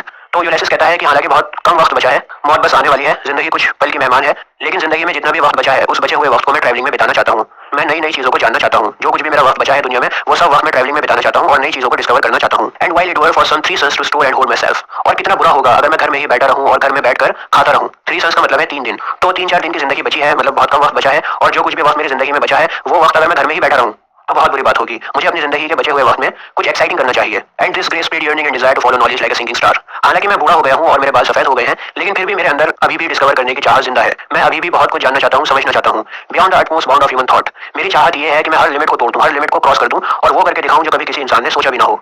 दोस्तों ये पोएम का फर्स्ट स्टैंजा है, ठीक है। अब सेकंड स्टैंजा में यूलिसिस अपने बेटे को इंट्रोड्यूस करेगा। दिस इज माय सन, ये मेरा बेटा है। माइन ओन टेलेमिकस, मेरा टेलेमिकस। यूलिसिस के बेटे का नाम है Telemachus. To whom I leave the sceptre and the isle. और अपने बेटे के लिए मैं अपनी गद्दी को छोड़कर जाऊंगा, जो राजा की गद्दी है उसको छोड़कर जाऊंगा, राजकीय सत्ता को छोड़कर जाऊंगा अपने बेटे के लिए। और मैं खुद ट्रैवलिंग पर जाऊंगा, माने मेरा बेटा राज करेगा और मैं ट्रैवलिंग पर जाऊंगा। Well loved of me, discerning to fulfil this labour. मैं अपने बेटे से बेशुमार मोहब्बत करता हूँ और मेरा बेटा ये जिम्मेदारी उठाने के लिए लायक है। वो अच्छे से शासन को चला सकता है। By slow prudence to make mild or rugged people and through soft degrees subdue them to the useful and the good। Ulysses कहता है कि मेरा बेटा इस आइलैंड के बेवकूफ लोगों के लिए एक अच्छा राजा बनेगा। वो अपने लोगों को खुश रखेगा, उनकी बातों को सुनेगा, उनकी समस्याओं को सुनेगा, परेशानियों को सुनेगा और उन परेशानियों को सुलझाएगा। मोस्ट ब्लेमलेस इज ही, मेरे बेटे में कोई बुराई नहीं है, उस पर कोई इल्जाम नहीं लगा सकता। Centred in the sphere of common duties, और मेरा बेटा हमेशा अपने कामों से मतलब रखता है, अपने काम में ही घिरा रहता है। डिसेंट नॉट टू फेल, बहुत डिसेंट है, स्मार्ट है और वो फेल नहीं हो सकता। In offices of tenderness and pay meet adoration to my household gods when I am gone. और मेरा बेटा जो है ना वो सब लोगों से पोलाइटली बात करेगा, किसी से भी रूडली बात नहीं करेगा। और जब मैं चला जाऊंगा इस आइलैंड को छोड़कर ट्रैवलिंग पर चला जाऊंगा, तब भी वो मेरे गॉड्स की रिस्पेक्ट करेगा, उसकी पूजा करेगा। मेरी जो आइडियोलॉजी है, रिलीजियस पॉइंट ऑफ व्यू है, उसको भी मेरा बेटा रिस्पेक्ट देगा मेरे जाने के बाद। ऐसा नहीं है कि अगर मैं चला जाऊं तो वो मेरे रिलीजियस पॉइंट ऑफ व्यू को रिस्पेक्ट नहीं देगा। ही वर्क्स हिज वर्क, और वो अपना काम करेगा। आई माइंड, और मैं अपना। मैं ट्रैवलिंग के लिए बना हूं तो मैं ट्रैवलिंग करूंगा और वो अपना काम करेगा, यानी वो राजा बनेगा, राजाओं वाला काम करेगा और मैं ट्रैवलिंग करूंगा। दोनों अपना अपना काम करेंगे। तो ये था सेकंड स्टैंजा। इसमें यूलिसिस ने अपने बेटे की बहुत ज्यादा तारीफें करी हैं और अपने बेटे को इंट्रोड्यूस किया है। चलिए अब हम थर्ड स्टैंजा पढ़ते हैं। There lies the port, the vessel burst her sail. ये रहा पोर्ट। पोर्ट कहते हैं दोस्तों बंदरगाह, जहां पर पानी का जहाज खड़ा होता है उसे पोर्ट कहते हैं। तो यूलिसिस कहता है कि अब मेरा चलने का वक्त आ गया है, मेरा पानी का जहाज तैयार हो चुका है और वो मुझे बुला रहा है। वेसल का मतलब होता है पानी का जहाज। There gloom the dark broad sea, और ये रहा गहरा और बहुत बड़ा समुंदर। My mariners, souls that have toiled and wrought and thought with me, और ये रहे मेरे साथ के जहाजी, जिन लोगों ने मेरे साथ ट्रैवल किया है, मेरे साथ स्ट्रगल भी किया है, मेहनत करी है और नई नई चीजों को जाना है। That ever with a frolic welcome took the thunder and the sunshine। Ulysses कहता है कि हम सभी ने अपने बुरे वक्त और अच्छे वक्त दोनों को एंजॉय किया है, चाहे हमारा सामना ठंडर से होता था या फिर सनशाइन से होता था, हमने दोनों चीजों को एंजॉय किया है। ठंडर का मतलब है बुरा वक्त और सनशाइन का मतलब है अच्छा वक्त। And opposed free hearts free foreheads, हमने हर परेशानी का सामना किया है बिना डरे बिना परेशान हुए। You and I are old, old age had yet his honour and his toil. Ulysses अपने साथियों से कहता है कि अब हम बूढ़े हो चुके हैं, लेकिन हम बूढ़े हो गए हैं इसका ये मतलब नहीं है कि हमारा जुनून कम हो गया हो। हम बुढ़ापे में भी नाम कमा सकते हैं, बुढ़ापे में भी मेहनत कर सकते हैं। Death closes all but something at the end, some work of noble note may yet be done. हालांकि मौत बहुत नजदीक है, लेकिन फिर भी हम दुनिया से जाते जाते कुछ ऐसा काम कर सकते हैं जिससे हमें दुनिया याद करे, कोई ऐसा काम जिसे दुनिया याद रखे। Not unbecoming man that's true with gods, और ऐसा करने के लिए, कुछ बड़ा करने के लिए अगर गॉड से भी लड़ना पड़े तो हम लड़ लेंगे। मतलब अगर कोई बहुत बड़ी परेशानी आ जाए, कोई बहुत बड़ी बाधा आ जाए, तब भी हम तैयार हैं उस बाधा से लड़ने के लिए। The lights begin to twinkle from the rocks, चट्टानों से रोशनी दिखनी शुरू हो गई है, लगता है लोगों ने अपने घरों से लैंप जला लिए हैं। The long day veins the slow moon climbs, और ये लंबा दिन बस अब ढलने को है और चांद निकल रहा है। The deep moans round with many voices, और ये गहरा समुद्र मुझे बुला रहा है, मुझे पुकार रहा है। Come my friends, this not too late to seek in your world. आओ दोस्तों, अभी हम बहुत लेट नहीं हुए हैं, चलो एक नई जर्नी पर चलते हैं, चलो एक नई दुनिया को देखते हैं। Push off and setting well in order smite the sounding furrows, Ulysses order देता है जहाज को समुद्र में उतारने का।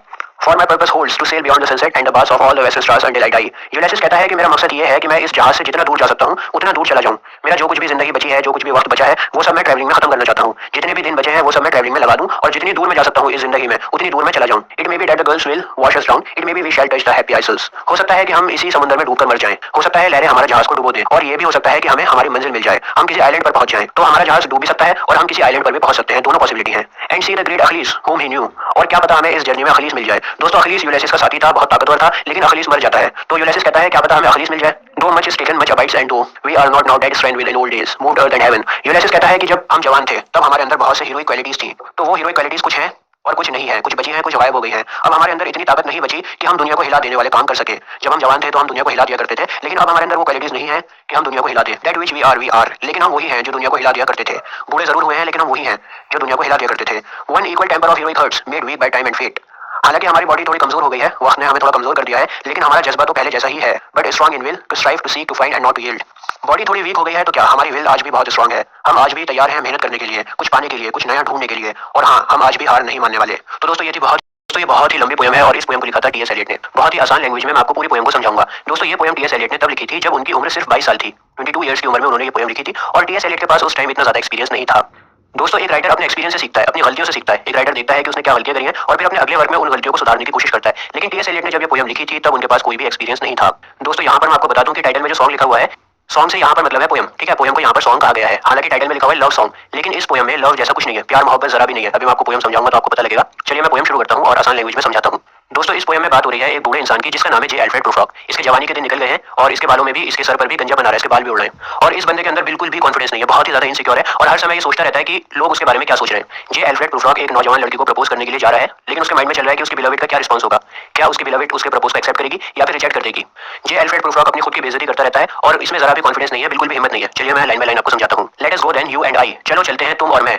यू यहाँ पर कहा गया है रीडर्स को, जो लोग पोएम पढ़ रहे हैं उन्हें कहा गया है यू, और आई यहाँ पर कहा गया है जे एल्फ्रेड प्रूफ्रॉक को। तो चलो चलते हैं तुम और मैं। When the evening is spread out against the sky, इस लाइन में पोएट टाइम के बारे में बता रहा है, शाम का समय है। Like a patient etherized upon a table, etherized का मतलब है सुन कर देना। जब डॉक्टर को सर्जरी वगैरह करनी होती है तो वो पेशेंट को सुन कर देता है, एथराइज कर देता है, ताकि पेशेंट को दर्द ना हो, तकलीफ ना हो, उसे कुछ महसूस ना हो। तो इस लाइन में बोल रहे हैं कि जे एल्फ्रेड प्रूफ्रॉक हालांकि अपनी बिलविड के पास जा रहा है, उसे प्रपोज करने के लिए जा रहा है, लेकिन उसके अंदर कोई फीलिंग नहीं है, कोई एक्साइटमेंट नहीं है, वो सुन है, किसी तरह का उसके अंदर भाव नहीं है। लेट अस गो, चलो हम चलते हैं। हम यहाँ पर मतलब है जे एल्फ्रेड और रीडर से। Through certain half deserted streets, इन सुनसान गलियों से होते हुए, the muttering retreats of restless nights in one night cheap hotels and sawdust restaurants with oyster shells. दोस्तों इन तीनों लाइंस में गलियों की कंडीशन को बताया गया है और इन लाइंस में आपको नेगेटिविटी मिलेगी, गलियों की इमेज को बहुत बुरा दिखाया गया है। पोएट कहता है कि सुनसान गलियों में जो घर बने हुए हैं वहां से बदबदाने की आवाज आती है, फुसफुसाने की आवाज आती है। And sawdust restaurants with oyster shells, और उन गलियों में शराबी लोग रेस्टोरेंट में बैठकर ऑस्ट्रिच शेल्स खाते हैं। दोस्तों ऑस्ट्रिच शेल कुछ इस तरह का होता है और इसके अंदर का जो पार्ट होता है उसे खाया जाता है और ऊपर के शेल को फेंक देते हैं। तो पोएट बोल रहा है कि शराबी लोग गंदे और मिट्टी से सने हुए रेस्टोरेंट में बैठकर ऑस्ट्रिच शेल्स खाते हैं। Streets that follow like a tedious argument of Insidious intent, और ये गलियां ऐसी हैं यहाँ पर एंडलेस आर्गुमेंट होता है, कभी ना खत्म होने वाली बहस होती है, थका देने वाली बहस होती है, और वो बहस ऐसी होती है, वो आर्गुमेंट ऐसा होता है जिसका कोई रिजल्ट नहीं निकलने वाला, जो बिल्कुल बेकार होती है, अनफ्रूटफुल होती है, जिससे किसी का भला नहीं होने वाला। To lead you to an overwhelming question, oh do not ask what is it. Argument से याद आया, मेरे दिमाग में भी एक बेहतरीन क्वेश्चन है, लेकिन तुम पूछना मत क्या क्वेश्चन है, ये मत पूछना। क्वेश्चन है लेकिन ये मत पूछना कि क्या क्वेश्चन है मेरे दिमाग में। Late us go and make a visit, question छोड़ो, चलो लड़की से मिलने चलते हैं, अपनी विजिट पर चलते हैं।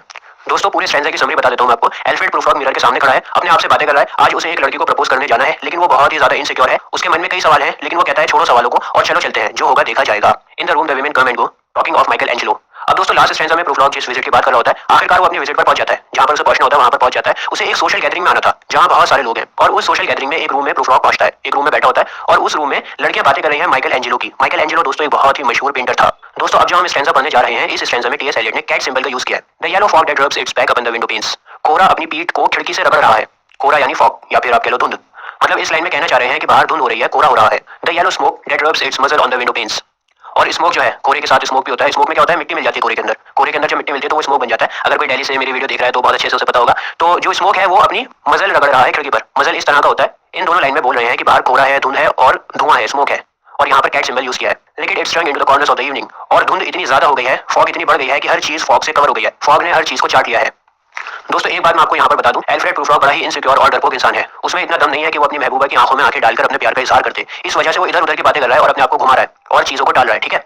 Lingered upon the pools that stand in drains, drain कहते हैं नालों को, तो कह रहे हैं कि फॉग जो है ना वो ड्रेन्स में भी पाई जाती है। देखो कितनी बेकार और बेतुकी की बात है। आप लोग भी सोच रहे होंगे कि क्या फजूल की बात है, लेकिन दोस्तों इन बातों से हमें पता लग रहा है कि एल्फ्रेड प्रूफ्रॉक के माइंड में क्या चल रहा है। उसके दिमाग में बेतुकी बातें चल रही हैं और वो इधर उधर की बातें कर रहा है। Let fall upon its back the soot that falls from chimneys, slip by the terrace, made a sudden leap and seeing that it was a soft October night. दोस्तों एल्फ्रेड प्रूफ्रॉक का ध्यान खिड़की से बाहर है, वो देखता है कि कैसे चिमनी से धुआं निकल रहा है और चिमनी से निकलता हुआ धुआं कैसे स्मोक में जाकर मिल रहा है।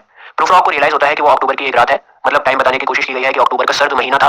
अगेन इन लाइन्स में भी बेतुकी और फजूल की बातें करी गई हैं। Curled once about the house and fell asleep। दोस्तों जैसा कि मैंने आपको बताया कि इस स्टैंजा में कैट को सिंबल बनाया गया है, कोहरे को इस तरह से बताया गया है जैसे वो बिल्ली हो। तो इस लाइन में बोल रहे हैं कि आखिरकार थक हार कर वो बिल्ली सोई गई, मतलब अब एल्फ्रेड प्रूफ्रॉक के पास बाहर देखने के लिए कुछ भी नहीं बचा। बाहर जो कुछ भी था प्रूफ्रॉक ने अच्छे से ऑब्जर्व कर लिया है।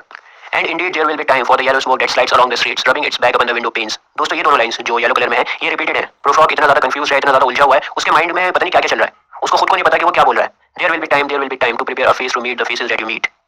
यहाँ पर बोलता है कि एक टाइम ऐसा जरूर आएगा, देयर विल बी टाइम को रिपीट किया गया है। इसका ये मतलब है कि इस बात पर, इस लाइन पर जोर दिया गया है। तो वो कहता है कि ऐसा टाइम जरूर आएगा जब मेरे अंदर भी कॉन्फिडेंस होगा और मैं बेझिझक अपने आशिक से जाकर मिलूंगा और अपनी बात को कहूंगा। ऐसा टाइम जरूर आएगा। There will be time to murder and create. अब दोस्तों क्योंकि एल्फ्रेड प्रूफ्रॉक को डर लग रहा है, उसकी हिम्मत नहीं हो रही, तो ऐसी सिचुएशन में हमारा माइंड बहाने ढूंढने लगता है। सिचुएशन से बचने के लिए, चैलेंज से बचने के लिए हमारा माइंड बहाने ढूंढता है। प्रूफ्रॉक भी बहाने बना रहा है ताकि उसे अपने लवर से मिलना ना पड़े। प्रूफ्रॉक कहता है कि मुझे शादी वादी का कोई जल्दी नहीं है, अभी मेरे पास बहुत ज्यादा टाइम है, फिर कभी बात कर लेंगे, आज बात करने की जरूरत नहीं है, मेरे पास बहुत टाइम है। इतना टाइम है मेरे पास जिसमें एक मर्डर भी हो सकता है और क्रिएशन भी हो सकता है, मतलब बहुत टाइम है। And time for all the works and days of hands, और इतना टाइम है कि मैं अपने सारे काम आसानी से कर सकता हूँ, टाइम की कोई कमी नहीं है। That lift and drop a question on your plate, time for you and time for me and time yet for 100 indecisions and for 100 visions and revisions. कहता है कि मेरे पास बहुत टाइम है और मैं आराम से बैठकर सोच सकता हूँ कि मुझे तुमसे क्या बातें करनी है, और फिर जब मैं सोच लूंगा कि मुझे तुमसे क्या बातें करनी है, उसके बाद भी मेरे पास इतना टाइम बचेगा कि मैं अपनी सोची हुई बातों को एनालाइज कर सकूं, उनको रिवाइज कर सकूं और सोच सकूं कि क्या ये बातें कहने लायक हैं। Before the taking of a toast and T, इस लाइन का मतलब है कि तुमसे मिलने से पहले, मतलब मेरे पास बहुत टाइम है सोचने का, समझने का, तुमसे मिलने से पहले। In the room the women come and go talking of Michael Angelo. दोस्तों ये दोनों लाइंस रिपीटेड है। इन लाइंस का मतलब जैसे मैंने आपको बताया कि रूम में प्रूफ रॉक बैठा हुआ है और उस रूम में लड़कियां आ रही हैं जा रही हैं और वो लड़कियां माइकल एंजेलो की बात कर रही हैं। माइकल एंजेलो मैंने आपको बताया था कि एक फेमस पेंटर था। And indeed there will be time to wonder do I dare and do I dare. और मेरे पास इतना टाइम है कि मैं एक बार फिर अपने आप से सवाल कर सकूं, अपने आप से पूछ सकूं कि क्या वाकई में मेरे अंदर इतनी हिम्मत है कि मैं अपने प्यार का इजहार कर सकूं? क्या मैं इस लायक भी हूं या नहीं? मेरे अंदर इतना टाइम है कि इस बात पर भी मैं अच्छे से विचार कर सकूं कि मेरे अंदर इतनी हिम्मत है भी या नहीं। Time to turn back and descend the stair with a bald spot in the middle of my hair. They will say how his hair is growing thin. चलो अब वक्त आ गया है यहाँ से जाने का, सीढ़ियां उतरने का। लेकिन रुको, अगर मैंने सीढ़ियां उतरी तो फिर मेरा सर दिखेगा, मेरी टाट दिखेगी और मेरी टाट के बीच में जो गंजापन है, जो मेरे बाल नहीं आ रहे एक जगह पर, लोग मेरे बालों को देखेंगे। जब मैं सीढ़ियों से नीचे उतरूंगा तो मेरे सर पर नजर जाएगी और जब सर पर नजर जाएगी तो लोग मेरे बालों को देखेंगे, मेरे गंजेपन को देखेंगे और ये औरतें क्या कहेंगी कि इसके बाल तो बहुत पतले हैं, ये तो गंजा है बीच में से। अब मैं सीढ़ियां कैसे उतरूं? दोस्तों जब आप शर्मीले होते हो ना तो आप सोचते हो कि लोग आपके बारे में क्या सोच रहे होंगे और ये सेम चीज प्रूफ रॉक के साथ भी हो रही है। प्रूफ रॉक सोचता है कि जब मैं सीढ़ियां नीचे उतरूंगा तो लोग मेरे बाल देखेंगे और क्या सोचेंगे मेरे बारे में। My morning coat, my collar mounting firmly to the chin, my neck rich and modest, but asserted by a single pin. They will say, but how his arm and legs are thin. हालांकि मैंने बहुत बढ़िया coat पहन रखा है, बहुत अच्छे से मैं तैयार हूँ, वो कोट बहुत अच्छा लग रहा है दिखने में, बहुत बढ़िया टाई लगा रखी है, लेकिन ये लोग मेरे कोट को नहीं देखेंगे, मेरी टाई को नहीं देखेंगे, बल्कि ये लोग सोचेंगे कि मेरे हाथ पैर कितने ज्यादा पतले हैं, कितना दुबले पतले हाथ पैर हैं मेरे। Do I dare disturb the universe? क्या मेरे अंदर इतनी हिम्मत है कि मैं यूनिवर्स को डिस्टर्ब कर सकूं? मतलब अगर मैंने अपने प्यार का इजहार कर दिया यहाँ पर और कहीं कुछ उल्टा सीधा हो गया, मेरी इंसल्ट हो गई, तो क्या मेरे अंदर इतनी हिम्मत है कि मैं इस यूनिवर्स को डिस्टर्ब कर सकूं, उस लड़की को मैं डिस्टर्ब कर सकूं? In a minute there is time for decisions and revisions which a minute will reverse. और जो कुछ भी डिसीजन मैं लेता हूं वो एक मिनट में बदल जाते हैं। मतलब अभी मैं कुछ सोच रहा हूं लेकिन अगले मिनट मैं कुछ और सोचने लगूंगा। हर मिनट मेरे थॉट्स चेंज हो रहे हैं। For I have known them all already, known them all. मैं सभी लोगों को बहुत अच्छे से जानता हूं, जितने भी लोग पार्टी में हैं उन्हें बहुत अच्छे से जानता हूं। Have known the evenings mornings afternoons. और यहाँ के एटमॉस्फेयर को भी बखूबी जानता हूँ।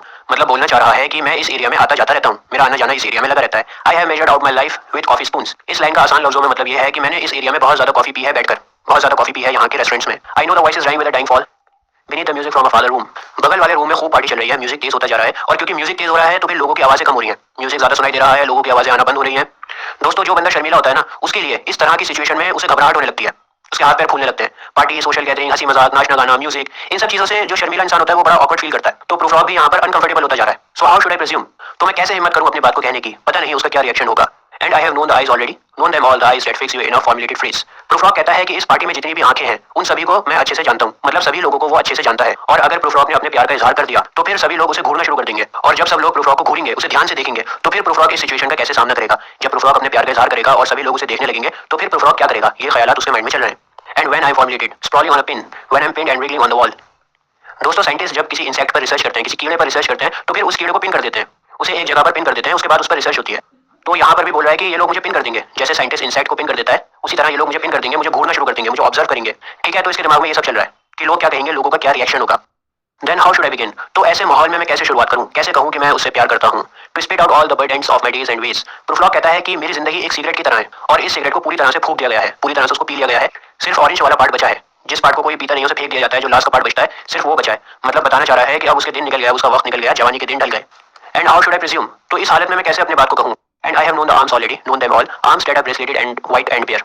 बोलता है कि मैं इन सभी हाथों को जानता हूँ, जो लड़कियां हैं उनके जो हाथ हैं लड़कियों के, उन्हें अच्छे से जानता हूँ। ये हाथ गोरे हैं, नंगे हैं, ढके हुए नहीं है। दोस्तों पहले उसने कहा कि मैं इन सभी आंखों को जानता हूँ, अब बोल रहा है कि मैं इन सभी हाथों को जानता हूँ। घुमा फिरा कर बोलना चाह रहा है कि मैं पार्टी में सभी लोगों को जानता हूँ। But in the lamp light down with light brown hair. और जब लैम्प की रोशनी इनके ऊपर पड़ती है, इन हाथों पर लैम्प की रोशनी पड़ती है, तो फिर इन हाथों पर हल्के भूरे रंग के बाल दिखाई देते हैं। दोस्तों शर्मीले लोग जो होते हैं ना, वो बड़े अच्छे से एक एक चीज को, बारीक से बारीक चीज को ऑब्जर्व करते हैं। उनके दिमाग में बस यही चल रहा होता है कि उनके आसपास क्या हो रहा है, क्या चल रहा है उनके आसपास। तो यहाँ पर भी प्रूफ रॉक छोटी से छोटी बातों को ऑब्जर्व कर रहा है। वो कहता है कि जब लैम्प की रोशनी लड़कियों के हाथ पर पड़ती है तो फिर लड़कियों के हाथ पे ब्राउन कलर के बाल दिखते हैं।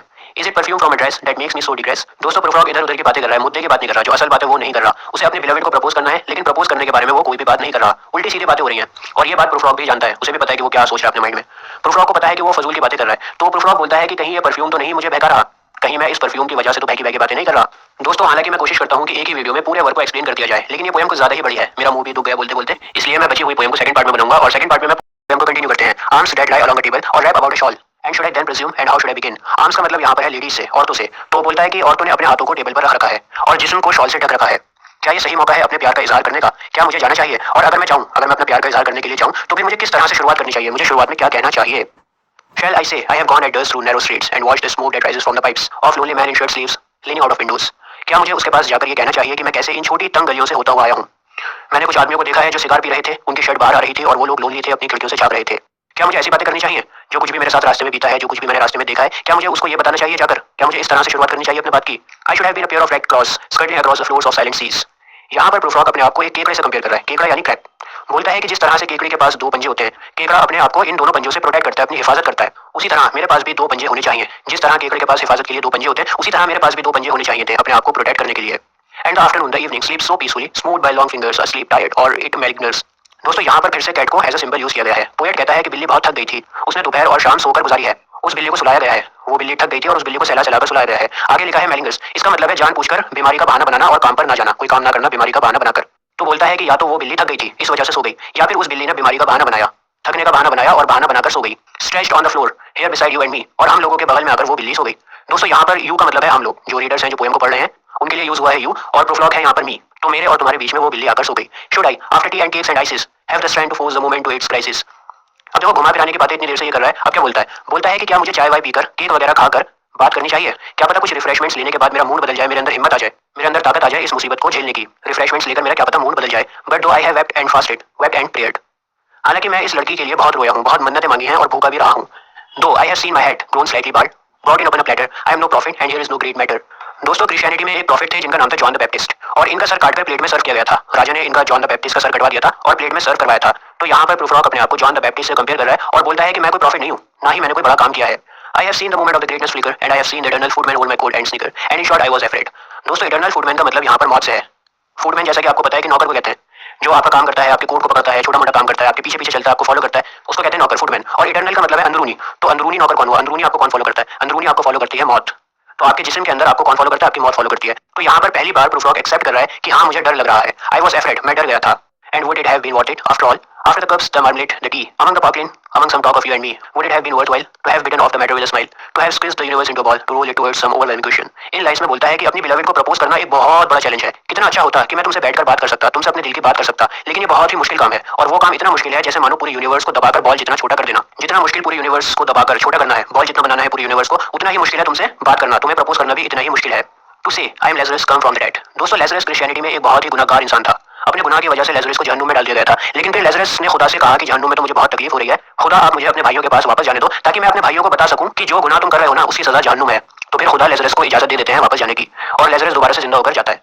दोस्तों यहाँ पर कह रहा है कि मैं लेज़रस की तरह हूँ, मैं लेज़रस की तरह मरकर वापस आया हूँ, फिर से जिंदा होकर वापस आया हूँ। Come back to tell you all, I shall tell you all. मैं वापस आया हूँ तुम्हें बताने के लिए, तुम्हें सब कुछ बताने के लिए आया हूँ। If one setting a pillow bye her head should say that is not what I mean at all, that is not it at all. और अगर मैंने अपनी बिलवेड से प्यार का इजहार कर दिया, उसे अपने दिल की बात बता दी, तो फिर वो अपने तकिए को ठीक करते हुए मुझसे बोलेगी कि मैं तुमसे पोलाइटली बात करती हूँ, तुमसे अच्छे से बात करती हूँ, इसका ये मतलब नहीं है कि मैं तुमसे शादी करूंगी। दोस्तों यहाँ पर अगेन प्रूफ्रॉक इनसिक्योर है, उसे डर लग रहा है कि उसकी बिलवेड का क्या रिएक्शन होगा, कहीं उसकी बिलवेड खफा ना हो जाए। And would it have been worth it after all, would it have been worth while after the sunsets and the dooryards and the sprinkled streets, after the novels, after the teacups, after the skirts that trail along the floor. दोस्तों अब Prufrock ने हार मान ली है, उसे समझ आ गया है कि वो अपनी बिलवेड को प्रपोज नहीं कर सकता। तो इन लाइन्स में प्रूफ्रॉक बोलता है कि मैं और भी बहुत सी चीजों को एंजॉय कर सकता हूँ, जरूरी नहीं है कि मैं अपनी बिलवेड से बात करूँ, यहाँ पर बहुत सारी चीजें हैं जिनमें मजा है। मैं सुनहरी शाम का लुत्फ उठा सकता हूँ, डोरयार्ड में टहल सकता हूँ, स्ट्रीट्स में टहल सकता हूँ, नॉवल पढ़कर मजा कर सकता हूँ, चाय का लुत्फ उठा सकता हूँ, और लड़कियों की स्कर्ट्स जो जमीन में घिसती हुई जा रही है उसे देख सकता हूँ। इन सब चीजों में मजा है, जरूरी नहीं है कि मजे के लिए मैं तुमसे ही बात करूं। And this and so much more, इसके अलावा और भी बहुत सारी चीजें हैं जिनमें मैं एंजॉय कर सकता हूं। इट इज इम्पॉसिबल टू से जस्ट व्हाट आई मीन। और अपनी बिलवेड को प्रपोज करना तो इम्पॉसिबल है, मैं अपनी बिलवेड से बात नहीं कर सकता, ये टास्क इम्पॉसिबल है, इसे छोड़ ही दो। But as if a magic lantern threw the nerves in patterns on screen. लेकिन हाँ, अगर कोई ऐसी मशीन होती जो मेरे दिल का हाल बता सकती, एक स्क्रीन पर मेरी फीलिंग्स का पता लग जाता, तो फिर उस मशीन के जरिए मेरी फीलिंग्स के बारे में सबको पता लग जाता। मेरे अंदर इतनी हिम्मत नहीं है कि मैं अपनी फीलिंग्स को मुंह जुबानी बता सकूं, लेकिन अगर कोई ऐसी मशीन होती जो फीलिंग्स को दिखा सकती, तो फिर लोगों को पता लग जाता कि मैं अपनी बिलवेड के लिए क्या फील करता हूं। Would it have been worthwhile if one setting a pillow or throwing off a shawl and turning toward the window should say that is not it at all, that is not what I mean at all। दोबारा से यहाँ पर repetition हुआ है, इन lines को दोबारा से repeat किया गया है।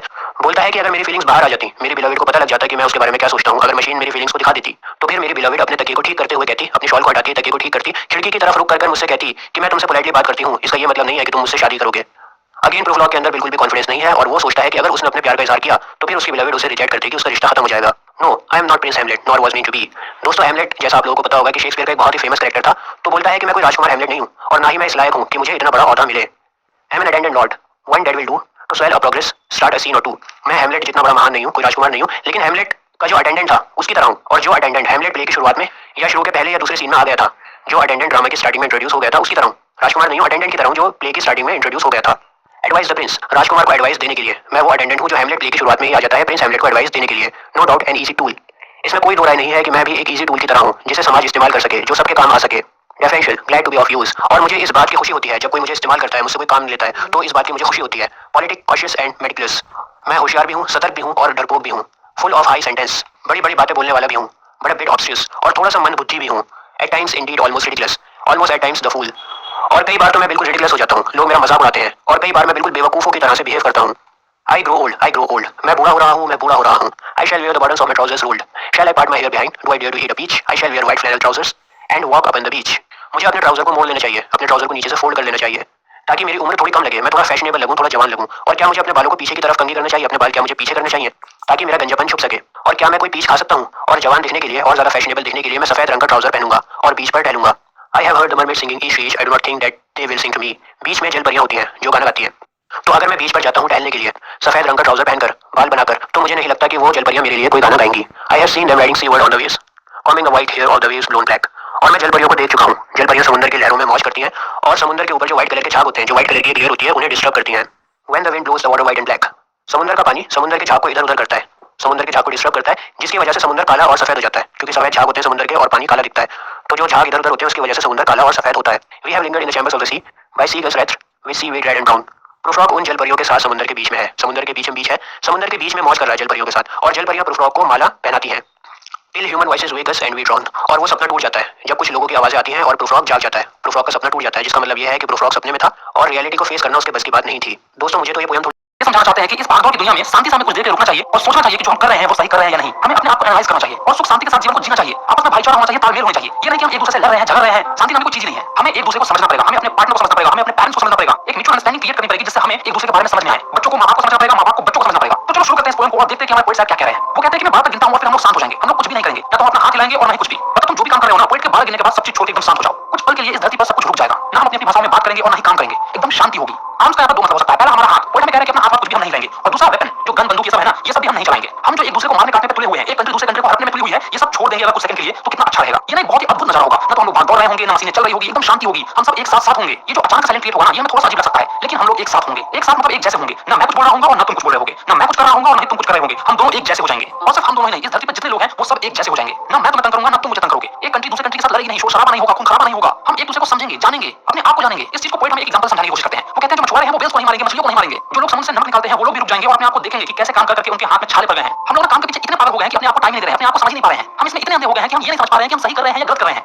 अगर मैं तुम लोग की बात करूं ना, तो तुम लोग भी इस पढ़ाई के रेस में इतने पागल हो गए हो कि तुम्हें समझ में नहीं आ रहा है कि तुम सही कर रहे हो या गलत कर रहे हो। बचपन से तुम पढ़ते आ रहे हो और तुम क्लास 12 में आ गए हो। 12 के बाद कुछ लोग नीट की तैयारी करेंगे, कुछ लोग आईआईटी की तैयारी करेंगे और कुछ लोग गवर्नमेंट जॉब पाना चाहेंगे। लेकिन जब शांत होकर सोचो कि जो तुम कर रहे हो सही कर रहे हो। पापा ने बोला ऐसा करो, मम्मी ने बोला ऐसा करो, सोसाइटी ने बोला ऐसा करो, और तुम वो करते जा रहे हो। हो सकता है तुम कुछ और करना चाहो लेकिन तुम कर नहीं पा रहे हो, क्योंकि तुम कभी शांति से बैठे ही नहीं, इस बात पर सोचे ही नहीं। तो अब ये सही समय है कि सोचो तुम्हें आगे क्या करना है, तुम किस फील्ड में जाना चाहते हो। क्या तुम बस पढ़ के एक नौकरी करना चाहते हो, जो जीवन आम लोग जी रहे हैं वैसा जीना चाहते हो, या कुछ अलग करना चाहते हो। जहां पर तुम भी हो ना, वहां तुम्हारे लिए बहुत सारे दरवाजे खुले हुए हैं। सही दरवाजा तुम्हें चुनना है। ना पेरेंट्स की भावनाओं में आओ और ना ही समाज के डर में आओ। ध्यान से अपने आप को समझो, एनालाइज करो कि तुम किसमें अच्छे हो, किसमें बेहतर हो, और वो काम करो। अगर तुम्हें क्रिएटर बनना है तो क्रिएटर बनो, अगर तुम्हें बिजनेसमैन बनना है तो वो बनो। अगर तुम्हें एक सिक्योर लाइफ चाहिए तो क्या दिक्कत है, नौकरी करो, कोई दिक्कत नहीं है। लेकिन अपने आप को कम से कम समझो। लगता है कुछ ज्यादा समझा दिया तुम्हें। चलो आगे बढ़ते हैं। आगे पोएट हमें ये कहते हैं कि जो लोग ग्रीन वॉर की तैयारी कर रहे हैं, गैस से वॉर करने की तैयारी कर रहे हैं, आग से वॉर करने की तैयारी कर रहे हैं, युद्ध की तैयारी कर रहे हैं, वो लोग युद्ध करके जीत तो जाएंगे, लेकिन ऐसे जीत का क्या फायदा जिसमें सुख शांति न हो, जिसे हम सेलिब्रेट नहीं कर पाए। 10 लोग तुम्हारे आएंगे, 10 लोग मेरे आएंगे, एक दूसरे के साथ लड़ेंगे और अंत में कौन बचेगा, एक या दो इंसान। तो ऐसी जीत का क्या फायदा जिसमें तुम्हारे अपने लोग ही खो जाएंगे। इससे अच्छा है कि इस लड़ाई झगड़े को यहीं रोक दो, इस दुश्मनी को यहीं रोक दो। एकदम सफेद कपड़े की तरह हो जाओ, सफेद कपड़ा पहन लो। क्लीन क्लॉथ का मतलब है दुश्मनी को छोड़ दो, एकदम साफ हो जाओ, दिल के साफ हो जाओ। जैसा कपड़ा साफ है तुम्हारा, वैसे अपने मन को भी साफ कर लो। गुस्से में कुछ नहीं रखा है, अपने रिलेशनशिप को ही तोड़ोगे तुम। अगर दोस्त में लड़ाई हो गई है, गर्लफ्रेंड बॉयफ्रेंड में लड़ाई हो गई है, तो यार गुस्सा थूक दो और एक दूसरे को समझने की कोशिश करो। हो सकता है कुछ मिसअंडरस्टैंडिंग की वजह से तुम दोनों में फाइट हो गई हो। अगर तुम्हारी किसी से दुश्मनी है तो उसे माफ कर दो यार, उसे अपना भाई समझो और शांति से एक साथ इस खुले आसमान में बैठो। कुछ मत करो, एक दूसरे को देखो, एक दूसरे को समझो, ऐसे गुस्सा शांत हो जाएगा। देखो कंफ्यूज मत हो, जो मैं कहना चाह रहा हूं उसी को समझो। मैं बस ये चाहता हूं कि इस भागदौड़ की दुनिया में कुछ देर के लिए रुको, कुछ क्षण के लिए रुको और अपने आप को समझो, सामने वाले को समझो। मेरा ये मतलब नहीं है कि हमेशा के लिए शांत हो जाओ। मैं ये बिल्कुल भी नहीं चाहता हूं कि तुम हमेशा हमेशा के लिए शांत हो जाओ या कि तुम मर जाओ। ये नहीं चाहता हूं मैं। ठीक है यार, लाइफ है, जो तुम्हारा काम है वो करो। अगर पढ़ रहे हो तो पढ़ो, अगर तुम जॉब पे जा रहे हो तो जाओ, लेकिन कुछ समय निकालो अपने लिए, अपनी फैमिली के लिए, ताकि तुम उनके साथ अच्छे से बात कर सको, अपनी लाइफ को जी सको,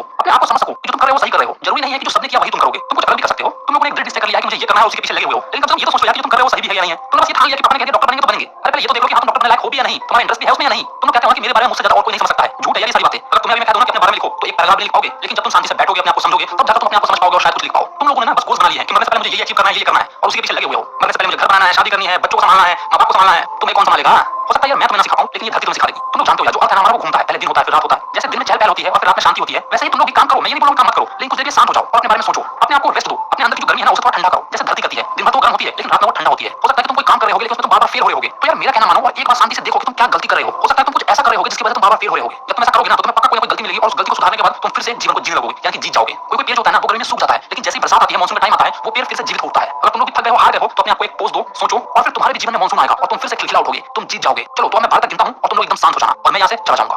1 2 3 4 5। फ्रेंड्स, आज आज की वीडियो में हम बात करेंगे इंडियन फेमस पोएट निसीम एज़ेकियल की एक पोएम के बारे में जिसका नाम है night of the scorpion. Friends, बहुत ही पॉपुलर पोएम है ये, बहुत सारे कॉलेजेस में और स्कूल्स में ये सिलेबस में रहती है और ये एक नैरेटिव पोएम है, यानी इस पोएम में एक स्टोरी, एक एपिसोड को बताया जाता है जो राइटर के साथ हुई है, एक घटना हुई है, उसे राइटर डिस्क्राइब कर रहे हैं। फ्रेंड्स, ये जो पोएम है ये 1965 में पोएट की बुक द एग्जैक्ट नेम में पब्लिश की गई थी। पोएम 8 स्टैंजास में बांटी गई है, 47 लाइंस की है और साथ ही इसमें कोई राइमिंग स्कीम का यूज नहीं हुआ है। पोएम में राइम नहीं है, फ्री वर्स में ये पोएम लिखी गई है। साथ ही इस पोएम में कई लिटरेरी डिवाइसेस का यूज किया गया है, जैसे एलिट्रेशन, एजोनेंस, मेटाफर, सिमिली, इस तरह के। इस पोएम की जो मेन थीम है वो है सुपरस्टिशंस वर्सेस साइंटिफिक, यानी क्या कुछ जो है लोगों की सोच में अंतर होता है। इस पोएम में एक सिंपल सी घटना हुई है कि जो पोएट की मदर है उन्हें एक स्कॉर्पियन यानी एक बिच्छू ने काट लिया, उसे डंक मार दिया और इसके बाद क्या कुछ लोगों के बीच में बातें होती हैं, कैसे कोई लोग जो है वो इसे साइंटिफिक पॉइंट ऑफ व्यू से देखते हैं, कोई लोग जो है वो इसमें सुपरस्टिशन ढूंढते हैं और क्या इन सब में जो स्कॉर्पियन है वो खुद भी कहीं एक विक्टिम तो नहीं है, इस बारे में ये पूरी पोएम है। फ्रेंड्स, निसीम एज़ेकियल एक Indian Jewish poet, actor, playwright, editor और आर्ट क्रिटिक थे। उनका जन्म हुआ था 16 दिसंबर 1924 में और उनकी डेथ हुई थी 9 जनवरी 2004 में। साथ ही उन्हें 1983 में साहित्य अकादमी अवार्ड भी दिया गया था और उनकी फेमस वर्क्स में Night of the Scorpion, Latter Day Psalms, Enterprise, इस तरह की बहुत सारी वर्क्स हैं। तो चलिए फ्रेंड्स, अब आगे बढ़ते हैं और इस पोएम को पढ़कर समझने की कोशिश करते हैं। I remember the night my mother was stung by a scorpion, यानी मुझे वो रात याद है जब मेरी माँ को एक स्कॉर्पियन ने, एक बिच्छू ने डंक मारा था, उन पर अटैक किया था। वो रात मुझे आज भी याद है। 10 hours of steady rain had driven him to crawl beneath a sack of rice, यानी 10 घंटे तक स्टेडी रेन हुई थी, लगातार बारिश हुई थी, जिसके कारण उसे अपना घर, अपनी जगह छोड़ करके क्रॉल करना पड़ा था एक राइस के सैक के नीचे, यानी चावल की बोरी के नीचे आकर के वो स्कॉर्पियन छुप गया था। क्योंकि बहुत ज्यादा बारिश पड़ रही थी तो जिस भी छेद में वो रहा करता था उसमें भी जरूर ही पानी भर गया होगा, इसीलिए वो अपने घर से बाहर आकर के एक चावल की बोरी के नीचे छुप गया। पार्टिंग विद हिज पॉइजन, यानी वो अपने जहर से अलग हो गया, या सीधे तरीके से कहें तो उसने अपना डंक मारा और जो उसके अंदर जहर था वो उसने बाहर निकाल लिया उस डंक से। Flash of diabolic tail in the dark room, और जो उसका डायबॉलिक टेल था, यानी फ्रेंड्स अगर आप बिच्छू को देखेंगे तो उसका जो डंक रहता है वो दो हिस्से में गोल घुमा हुआ रहता है, तो उसी के को डायबॉलिक टेल कहा गया है। और पोएट कहते हैं कि उसका वो जो डायबॉलिक टेल था वो उस अंधेरे कमरे में एक झलक के लिए दिखाई दिया कि रिस्क द रेन अगेन, और फिर से उसने क्या किया, वो बारिश में बाहर भाग गया, यानी एक बार उसने डंक मारा और फिर वो वापस से बारिश में लौट गया, वो वापस से अपने छेद में जाने लगा। The peasants came like swarms of flies, और जो peasants थे यानी जो वहां पर खेतों में काम करने वाले मजदूर थे, जो किसान थे, वो फ्लाइज की तरह, मक्खियों की तरह झुंड में आए मेरी माँ को देखने के लिए। एंड बस the name of God 100 times, और साथ ही उन्होंने भगवान का नाम जो है 100 बार लिया, ताकि क्या हो जाए, to paralyse the evil one, ताकि जो इविल वन है, जो यहाँ पर एक तरह से कहीं डेविल है, उसे पैरालाइज कर दिया जाए, उसके पावर्स को रोक दिया जाए। यानी फ्रेंड्स यहाँ पर एक सुपरस्टिशन को पोएट एक्सप्लेन कर रहे हैं कि पोएट की मदर को एक स्कॉर्पियन ने डंक मार दिया, लेकिन जो गांव वाले हैं वो डॉक्टर को बुलाने की जगह या उनका इलाज करने की जगह वो भगवान का नाम ले रहे हैं और भगवान से प्रे कर रहे हैं कि इसके पीछे जो पिशाची ताकत थी, जो डेविल था, उसे पैरालाइज कर दे, उनकी ताकत को रोक दें। With candles and with lanterns, throwing giant scorpion shadows, और साथ ही वो कैसे आए थे, तो कैंडल्स को लेकर के और साथ ही लैंटर्न्स लेकर के, यानी मोमबत्तियां और लैंप लेके आए थे, जिनसे क्या हो रहा था कि दीवार पर परछाइयां बन रही थी। और बड़ी बड़ी परछाइयां कैसी बन रही थी, तो बिल्कुल उस स्कॉर्पियन के शेप की, स्कॉर्पियन की परछाई दीवार पर पड़ रही थी तो और भी ज्यादा बड़ी लग रही थी वो।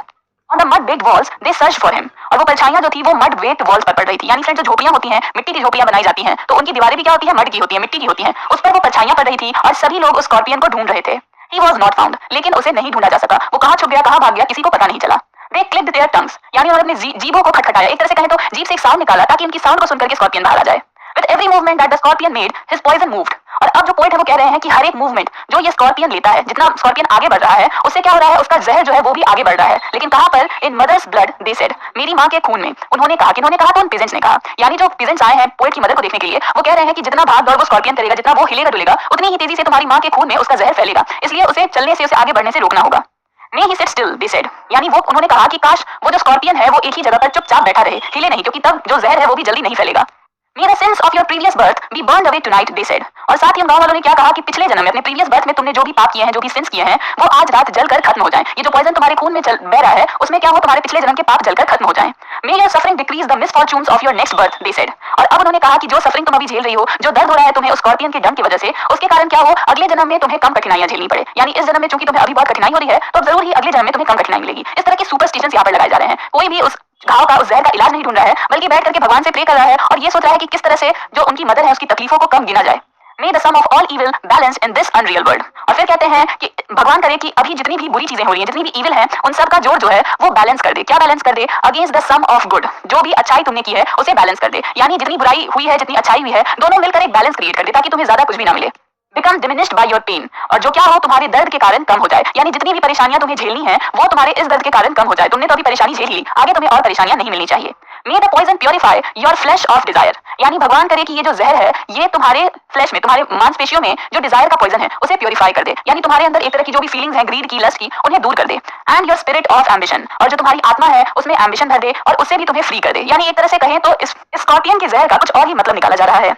They said and they sat around on the floor with my mother in the center, और इतना कुछ कहने के बाद वो सभी गांव वाले, सभी पेजेंट्स जो थे वो नीचे जमीन पर बैठ गए और उनके बीच में कौन था, तो मेरी माँ थी, जिन पर स्कॉर्पियन ने अटैक किया था। The peace of understanding on each face, और हर किसी के चेहरे पर क्या था, एक तरह की शांति थी, क्योंकि वो सभी समझ रहे थे कि मेरी माँ को किस तरह की तकलीफ हो रही है, तो उनके चेहरे पर एक शांति थी अंडरस्टैंडिंग की। मोर कैंडल्स, मोर लैंटर्न्स, मोर नेबर्स, यानी और भी ज्यादा मोमबत्तियां जलाई गई, और ज्यादा लैंप्स लाए गए, और भी ज्यादा नेबर्स आकर के बैठ गए मेरे घर में। More insects and the endless rain, और साथ ही वहां पर और भी ज्यादा इंसेक्ट्स आ गए। फ्रेंड्स, जब कैंडल्स जलाए जाते हैं तो उनकी तरफ इंसेक्ट्स अट्रैक्ट होते हैं, मॉथ्स अट्रैक्ट होते हैं, तो इंसेक्ट्स भी बढ़ गए उस घर में, और साथ ही बारिश जो थी वो भी लगातार होती जा रही थी। My mother twisted through and through, groaning on a mat, यानी मेरी माँ जिन्हें एक मैट पर बैठाया गया था, लिटाया गया था, वो उस मैट पर ही एक तरह से कहें तो अपने दर्द से तड़प रही थी, उस पर आहें भर रही थी, इतना ज्यादा उन्हें पेन हो रहा था उस स्कॉर्पियन के जहर से। माय फादर सेप्टिक रैशनलिस्ट, और मेरे फादर जो थे वो रैशनलिस्ट थे, वो इस तरह के सुपरस्टिशंस में विश्वास नहीं रखते थे और साइंस में विश्वास रखते थे, साइंटिफिक मेथड्स को अपनाने की वो कोशिश कर रहे थे। Trying every curse and blessing, और उन्होंने क्या किया, हर तरह के कर्स को यूज किया, हर तरह की ब्लेसिंग को यूज किया, यानी मंत्र तंत्र का भी सहारा ले लिया जब उन्होंने देखा कि मेरी माँ को कितनी तकलीफ हो रही है। Powder, mixture, herb and hybrid, और इस तरह की कर्स और ब्लेसिंग के अलावा उन्होंने जितनी भी दवाइयां होती हैं, जो भी औषधियां हैं, पेड़ पौधे हैं जिन पत्तों से कहा जाता है कि जहर कम हो, इस तरह की जितनी भी चीजें थी सब उन्होंने ट्राई कर ली।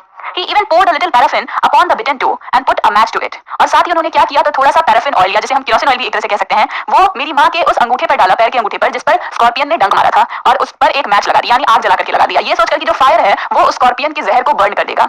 आई watch the flame feeding on my mother, यानी मैंने अपनी आंखों से उन आग की लपटों को देखा जो मेरी माँ को जला रही थी, यानी मैंने देखा कि किस तरह मेरी माँ के जो पैर थे वो उस आग से थोड़ा जल रहे थे। I watch the holy man perform his rites to tame the poison with an incantation, और साथ ही मैंने होली मैन को, यानी जो पंडित थे, उन्हें देखा किस तरह उन्होंने कुछ राइट्स किए, कुछ रिचुअल्स फॉलो किए, पूजा की, ताकि जो जहर था उसे वो काबू में कर सके, और इसके लिए उन्होंने एक इनकैंटेशन पढ़ा, एक मंत्र पढ़ा। After 20 hours it lost its sting, यानी 20 घंटों के बाद वो जो जहर था वो धीरे धीरे क्या हुआ, कम हो गया, उसका असर कम हो गया, उसमें जो दर्द था वो भी खत्म हो गया। माई मदर ओनली सेड, यानी मेरी माँ ने सिर्फ इतना ही कहा, thank God the scorpion picked on me and spared my children, कि भगवान का धन्यवाद है कि उस स्कॉर्पियन ने मुझे चुना, मुझे डंक मारा और मेरे बच्चों को छोड़ दिया, यानी जितनी पेन हुई थी वो पूरी उस माँ ने अपने लिए एक्सेप्ट कर ली, ये सोचकर कि कम से कम मेरे बच्चे जो हैं वो सेफ हैं। यानी फ्रेंड्स, सिंपली इन मम्मी का एज है 66 इयर्स, ठीक है। चलिए देखते हैं रिटर्न में पोएम को। लिखा हुआ है कि driving from my parents home to Cochin last Friday morning I saw my mother beside me, doze open mouthed. Scene कुछ ऐसा है कि जो पोएट है कमला दास और उनकी जो मम्मी है, ये दोनों अपने घर से निकल के कहाँ जा रही है, कोचीन जा रही है, कोचीन इंटरनेशनल एयरपोर्ट, ठीक है, और एक कार में जा रही है, ठीक है। कब, कौन सा दिन था, फ्राइडे का दिन था, ठीक है, फ्राइडे मॉर्निंग। तो जा रही होती है, तो पोएट जो है उनका नजर अपनी मम्मी पे पड़ता है कार के अंदर, ठीक है।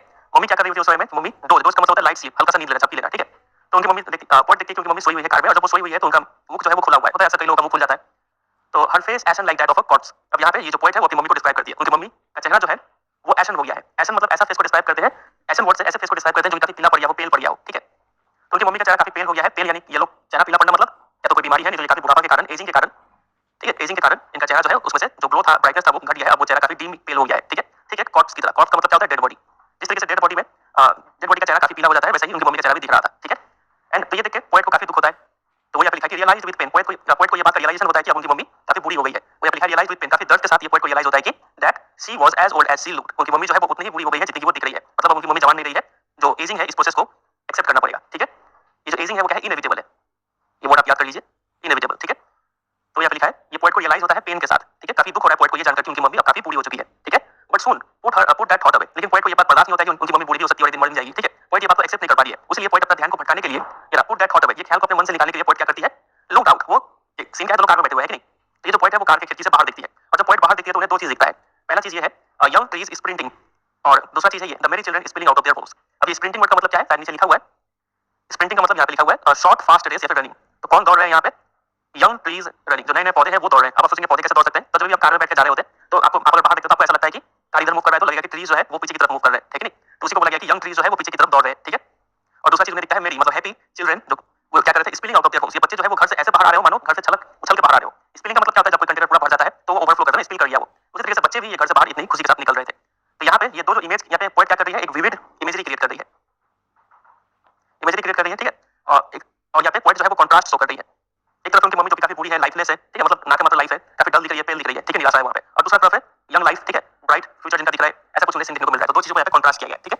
और एग्जाम में इसके ऊपर भी क्वेश्चन आता है कि ये जो यंग ट्रीज है ना, ये वाई और टी को क्यों कैपिटलाइज किया गया है, इसके ऊपर भी क्वेश्चन पूछा गया है। तो ये इसलिए पोएट यहाँ पे इसको कैपिटलाइज किया है क्योंकि पोएट यहाँ पे जो कॉन्ट्रास्ट है वो शो करना चाहती है उनकी मम्मी और यंग चीजों में, ठीक है। उनकी मम्मी बूढ़ी हो गई है, ये सब काफी यंग है, फुल ऑफ लाइफ है, फुल ऑफ वीगर है, ठीक है, जबकि मम्मी में ये सब चीज एब्सेंट है, समझे। उसलिए ये कॉन्ट्रास्ट शो करने के लिए पोएट जो है वो यहाँ पे वाई और यंग ट्रीज का जो वाई और टी है वो उसको कैपिटलाइज की हुई है। बात है, समझ रहे हैं, चलिए आगे मूव करते हैं। But after the airport security check, अभी तक करते करते ये लोग एयरपोर्ट पहुंच गए। एयरपोर्ट पे आपको पता है सिक्योरिटी चेक होता है, तो कोई भी कुछ भी लेके जा सकता है। तो एयरपोर्ट पे पहुंचने के बाद standing a few yards away I look at her wan pale as a late winter's moon. तो जो हमारी पोएट है वो कहीं जा रही है, वो कुछ दूर खड़ी होकर, जैसे कि यहाँ पे पिक्चर में देख सकते हैं, ठीक है, कुछ दूर खड़ी होकर फिर से वो अपनी मम्मी को देखती है। स्टैंडिंग अ फ्यू यार्ड्स, कुछ फीट का दूरी पे खड़ा हो गया पोएट जब अपनी मम्मी को देखती है, तो कैसा दिखती है उसकी मम्मी, आई लुक एट हर, वापस पोएट अपनी मम्मी को देखती है, और इस समय उनकी मम्मी वैन, वैन का मतलब यहाँ पे लिखा है कलरलेस, कोई कलर ही नहीं है। नॉर्मली हेल्दी कलर क्या माना जाता है, क्या आपका नाखून का कलर या फिर आपका स्किन कलर पिंक है, आप काफी हेल्दी माने जाएंगे, ठीक है। ये येलो होना भी ठीक नहीं है, काफी रेड होना भी उतना अच्छा नहीं माना जाता है, पिंक होना चाहिए। आपके मसूरे का कलर या फिर आपके जीभ का कलर, ये सब पिंक होना चाहिए, काफी हेल्दी कलर माना जाता है, ठीक है। तो वो अपनी मम्मी को देखती है, तो मम्मी कलरलेस दिख रही है, कोई कलर ही नहीं है, पीला पड़ गई है, ठीक है, कॉर्प्स की तरह, कॉर्पस की तरह, ठीक है, डेड बॉडी की तरह दिख रही है, पेल पीला पड़ गई है, ठीक है, as a late winter moon. और इस बार पोएट जो है वो अपनी मम्मी को कंपेयर करती है एक लेट विंटर मून की तरह। लेट विंटर मून में क्या क्या फीचर है देखिए, एक तो विंटर बोला गया है, मतलब ये कोल्ड सीजन है, और पोएट्री में कभी भी कोल्ड चीज को एसोसिएट किया जाता है डेथ के साथ। आपका शरीर ठंडा पड़ गया मतलब आप मर गए, है कि नहीं, एक तो ये मीनिंग हो गया। ऊपर से लेट विंटर मून के टाइम में क्या होता है, काफी ज्यादा फॉग होता है, मिस्ट होता है, जिस कारण से हमें ये जो मून है वो काफी धुंधला दिखता है, ठीक है, क्लियर नहीं दिखता है, कलरलेस दिखता है। तो ठीक उसी तरह उसकी मम्मी भी दिख रही थी, ठीक है, उतना क्लियर उनका चेहरा नहीं था, काफी रिंकल्ड आ गया था, रिंकल्स आ गया था उनके चेहरों पे। तो फिर आगे देखिए, ये सब के ऊपर क्वेश्चन बनता है, ठीक है, मेरे को पता नहीं क्वेश्चन कहां से प्रिपेयर करना है। And felt that old familiar, और फिर से पोएट को एक और वो दर्द का एहसास होता है, माय चाइल्डहुड फियर। देखिए, पहली बार जब पोएट ने अपनी मम्मी को देखा था तो उन्होंने काफी पेन के साथ ये रियलाइज किया कि उनकी मम्मी अब बूढ़ी हो चुकी है। फिर पोएट ने अपना ध्यान भटकाने के लिए बाहर देखा तो ये सब चीज दिखा। जब वापस सिक्योरिटी चेक हो गया तो पोएट का नजर फिर से अपनी मम्मी पे पड़ता है, और इस बार मम्मी फिर से वैसे ही काफी बूढ़ी दिख रही है। तो इस बार फिर से वही जाना पहचाना पुराना दर्द उन्हें होता है, ठीक है। और ऐसा ही एक दर्द उन्हें बचपन में भी हुआ था। बचपन में ऐसा क्या होता है कि हम ये चीज को लेकर काफी डरते हैं कि अगर हमारे पेरेंट्स को कुछ हो जाए तो हमारा क्या होगा, हमें कौन खिलाएगा पिलाएगा, कौन पढ़ाएगा, ठीक है, कौन पालेगा। तो ऐसा ही कुछ फियर फिर से पोएट के मन में आता है कि अगर उनकी मम्मी को हो गया, भले ही आज के डेट में ये जो पोएट है कमला दास, ये अपना कमाती है, अपना इंडिपेंडेंट है, ठीक है, अपने पैरों पे खड़ी है, ठीक है, फिर भी वो बच्चा वाला डर वापस उनमें आता है कि अगर मेरी मम्मी को कुछ हो गया तो मेरा क्या होगा, ठीक है। But all I said was see you soon. लेकिन पोएट यहाँ पे काफी हिम्मत बटोरती है और अपने ये फियर को, दुख को छिपाते हुए वो बोलती है अपनी मम्मी को कि मम्मी वापस मिलते हैं, ये होप के साथ कि जब हम आए वापस तो तुम जिंदा रहो, ठीक है, ऐसा करके अपनी मम्मी को विश करती है, ठीक है। And all I did was smile smile and smile, और सिर्फ मुस्कुरा के अपनी मम्मी को अलविदा कह दिया, समझे। तो पोएट यहाँ स्माइल तो कर रही है लेकिन अंदर में काफी वो डरी हुई है, काफी दुख से भरी हुई है, लेकिन फिर भी वो मम्मी को एनकरेज करने के लिए वो ऐसा कुछ स्माइल करके अपने दुख को हाइड करती है, समझे कि नहीं। तो इस पोएट का मतलब सिंपल मीनिंग यही है, रियल लाइफ से अगर रिलेट करें तो इसका मीनिंग ये निकलता है कि आजकल का जो मॉडर्न लाइफ है ना, इसमें कैसा सिचुएशन हो गया है कि हम लोग जिस तरीके से पढ़ रहे हैं, आज आप क्लास 12 में है, इसके बाद कॉलेज कीजिएगा, एमबीए कीजिएगा मान लीजिए, फिर बीटेक जो भी आप कर लीजिए, आईआईटी जहाँ से भी कर लीजिए, ले देके आप क्या करेंगे, एक जॉब कर रहे होंगे। जॉब अच्छे खासे में है, एक तीर्थ यात्रा। तो पहले हम लोग कुछ लाइंस पढ़ते हैं, फिर आपको समझ में आएगा इसमें क्या कहा गया। That tarpaul and flaps are button down. Flaps मतलब तिरपाल के जो किनारे होते हैं उनको बटन डाउन कर दिया गया, बांध दिया गया on the windows of the state transport bus all the way up to Jejuri. यहाँ पर जेजुरी की बात की गई है, जो कि एक इंडिया की एक ऐसी जगह है जहाँ पर काफी लोग तीर्थ यात्रा करते हैं। अगर कोई नॉर्मल इंसान इस पोएम को पढ़ेगा पहली बार तो कहेगा इसमें क्या खास है, एक बस है, उसकी खिड़की पर तिरपाल ट्रैपल लगा हुआ है, बटन से उसके किनारे को बांध रखा है, बटन डाउन कर रखा है ताकि हवा या बारिश अंदर ना आए।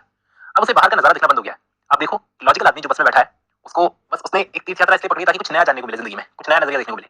तो उस बंदे को एक डिब्बे में बंद कर दिया, ऐसे फीलिंग आ रही है, अब वो बाहर का नजारा भी देख सकता है तो अंदर क्या देखेगा, तीर्थ यात्रियों को, उनकी हरकतों को, उनके चेहरों को। पॉइंट यहाँ पर एक नजर से ये कहना चाहता है कि ये तीर्थ यात्रा में होने वाली जर्नी जो होती है, ग्रैंड जर्नी की तरह होती है। जो जेजुरी जा रहे हैं भगवान के दरबार में, इन लोगों का कॉन्टैक्ट तो दुनिया से पहले कर गया है। इन्होंने ये नहीं कहा कि तिरपाल लगा हुआ है, ढका हुआ है, बल्कि बटन डाउन, यानी पूरी तरह से सील्ड है। ये सफर स्पिरिचुअल डिवाइन फील हो ही नहीं रहा, अनकंफर्टेबल फील हो रहा है पॉइंट को। यहाँ पर मैकेनिकल है ये सफर, सब फिजिकली ट्रैवल तो कर रहे हैं लेकिन मेंटली एक बंद डिब्बे में। A cold wind keeps whipping and slapping a corner of tarpaulin at your elbow। आगे खुद ही मेरी कही बात को वो बोलते हैं, ध्यान दो यहाँ पर वर्ब्स पर, वो कहते हैं whipping मतलब कोड़े मारना, slapping मतलब थप्पड़ मारना। हवा तेज है, उस तिरपाल का कोना बार-बार आकर आपकी कोहनी से लग रहा है। यहाँ पर खुद ही की बात कर रहे हैं कि मेरी कोहनी से लग रहा है। यहाँ नेचर पीसफुल तो बिल्कुल भी नहीं है, अग्रेसिव है। इस यात्रा में सुकून तो मिल नहीं रहा बल्कि सफरिंग मिल रही है। ये चोट, ये ठंडी हवा उसे बार-बार याद दिला रही है कि वो सिर्फ अनकंफर्टेबल बस में बैठा है, इंसान शांति ढूंढने निकला है। लेकिन जब वो नीचे देखता है, you look down to the rolling road, कि सड़क भी चीख रही है। You search for the signs of daybreak in what little light spills out of bus. ऐसे में आपको दिखनी है सूरज की पहली किरण, लेकिन कहां से मिल रही है, बस में छोटी सी लाइट जो एंटर कर रही है उससे। दोस्तों आगे की लाइन से इस पोएम की सबसे फेमस और कॉम्प्लेक्स हिस्सा है, आप बहुत बड़ी आयरनी है, आप ध्यान से सुनना। ये नरेटर जो एक शहर में रहने वाला अर्बन आदमी है, वो अपने सामने बैठे बूढ़े आदमी को देख रहा है।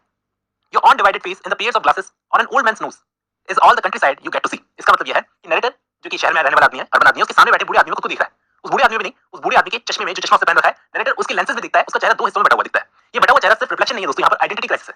मतलब ना वो इस जर्नी में पूरी तरह से एक डिवोटी है, ना ही एक टूरिस्ट। मतलब अगर टूरिस्ट होता तो बाहर की दुनिया को देख पाता, लेकिन डिवोटी है तो डिवोटी भी वो पूरी तरह से नहीं है, वो खुद से अलग अलग फील कर रहा है। उसके अंदर एक लड़ाई चल रही है, वो एक तरफ उसका मॉडर्न दिमाग है और दूसरी तरफ वो ट्रेडिशनल जगह जेजुरी जिसमें वो फिट नहीं हो रहा, वहां पर जा रहा है। खिड़की के पास बैठकर भी वो ओल्ड मैन की नाक पर चश्मे में खुद ही को देख रहा है, वो भी दो फेसेस को। Seem to move continuously forward toward a destination just beyond the caste mark beyond his eyebrows. Caste mark word का मतलब समझो, इसका मतलब है माथे पर लगा हुआ तिलक, जो बूढ़े आदमी के माथे पर लगा हुआ है। उस ओल्ड मैन के लिए वही रियलिटी है, ठीक है। नरेटर उस तिलक को देख नहीं रहा, उसके बियॉन्ड देखना चाह रहा है। उस तिलक को तो नहीं देखा, उसके बियॉन्ड देखना चाह रहा है। वो उस ओल्ड मैन की फेथ, उस पुरानी परंपरा से सेटिस्फाई नहीं है, लेकिन उस तिलक के पीछे सच को देखना चाहता है। ये कैसे हो सकता है? तुम उसकी फेथ को नहीं समझ पा रहे हो लेकिन उस तिलक के बियॉन्ड देखना चाहते हो। यहाँ पर वो खुद बोलते हैं, you seem to move continuously forward. तुम्हें लग तो रहा है कि तुम आगे बढ़ रहे हो फिजिकली, बस चल रही है, लेकिन स्पिरिचुअली कोई प्रोग्रेस नहीं हो रही तुम्हारे अंदर। जब हम बिना फेथ के किसी भी रिलीजियस जगह पर चले जाएं, वहां पर हमें भगवान तो मिलेगा नहीं, सिर्फ अपना ही रिफ्लेक्शन मिलेगा। आगे की पोएम पढ़ना, outside the sun has risen quietly, it aims through an eyelet in the tarpaulin and shoots at the old man's glasses. इसका मतलब यह है कि उस तिरपाल में एक छोटा सा छेद है, एक आईलेट है, सूरज छुप-छुप कर क्वाइटली वहां से निशाना लगाता है, यानी एक रोशनी आती है, उस ओल्ड मैन की ग्लासेस पर लगती है, सीधा बूढ़े आदमी के चश्मे पर गोली की तरह लगती है। वहां की रियलिटी ये है कि सूरज जबरदस्ती अंदर आने की कोशिश कर रहा है। कलेक्टर ने यहाँ पर सनबीम को किसी शॉटगन जैसा दिखाया है, मतलब लाइट एग्रेसिव है, वो करंट ड्राइवर की कनपट्टी पर भी लगती है। आगे बोलते हैं वो, a sword of sunbeam comes to rest gently against the driver's right temple. Temple मतलब कान का हिस्सा। The bus seems to change direction. इसका मतलब यह है कि वो किरण जाकर, वो धूप की किरण जाकर ड्राइवर की कनपट्टी पर भी लगती है, टेंपल पर भी लगती है। जैसे ही वो तीखी रोशनी ड्राइवर के दिमाग पर पड़ती है, बस की दिशा बदल जाती है। पूरे सफर में नरेटर का चेहरा चश्मे में बटा हुआ था, जब वो उतरा तब भी वैसा ही था। उसका कंफ्यूज स्टेट खत्म नहीं हुआ था, कोई एनलाइटमेंट जो ढूंढने गया था वो उसे नहीं मिली थी।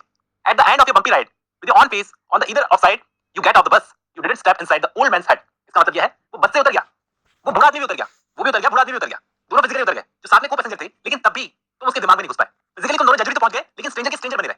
अरे एक भक्त के साथ इतने टाइम तक तुम बैठे रहे, लेकिन उसकी सोच, उसकी श्रद्धा की दुनिया को समझ नहीं पाए, उस ओल्ड मैन के नजरिए को फील नहीं किया।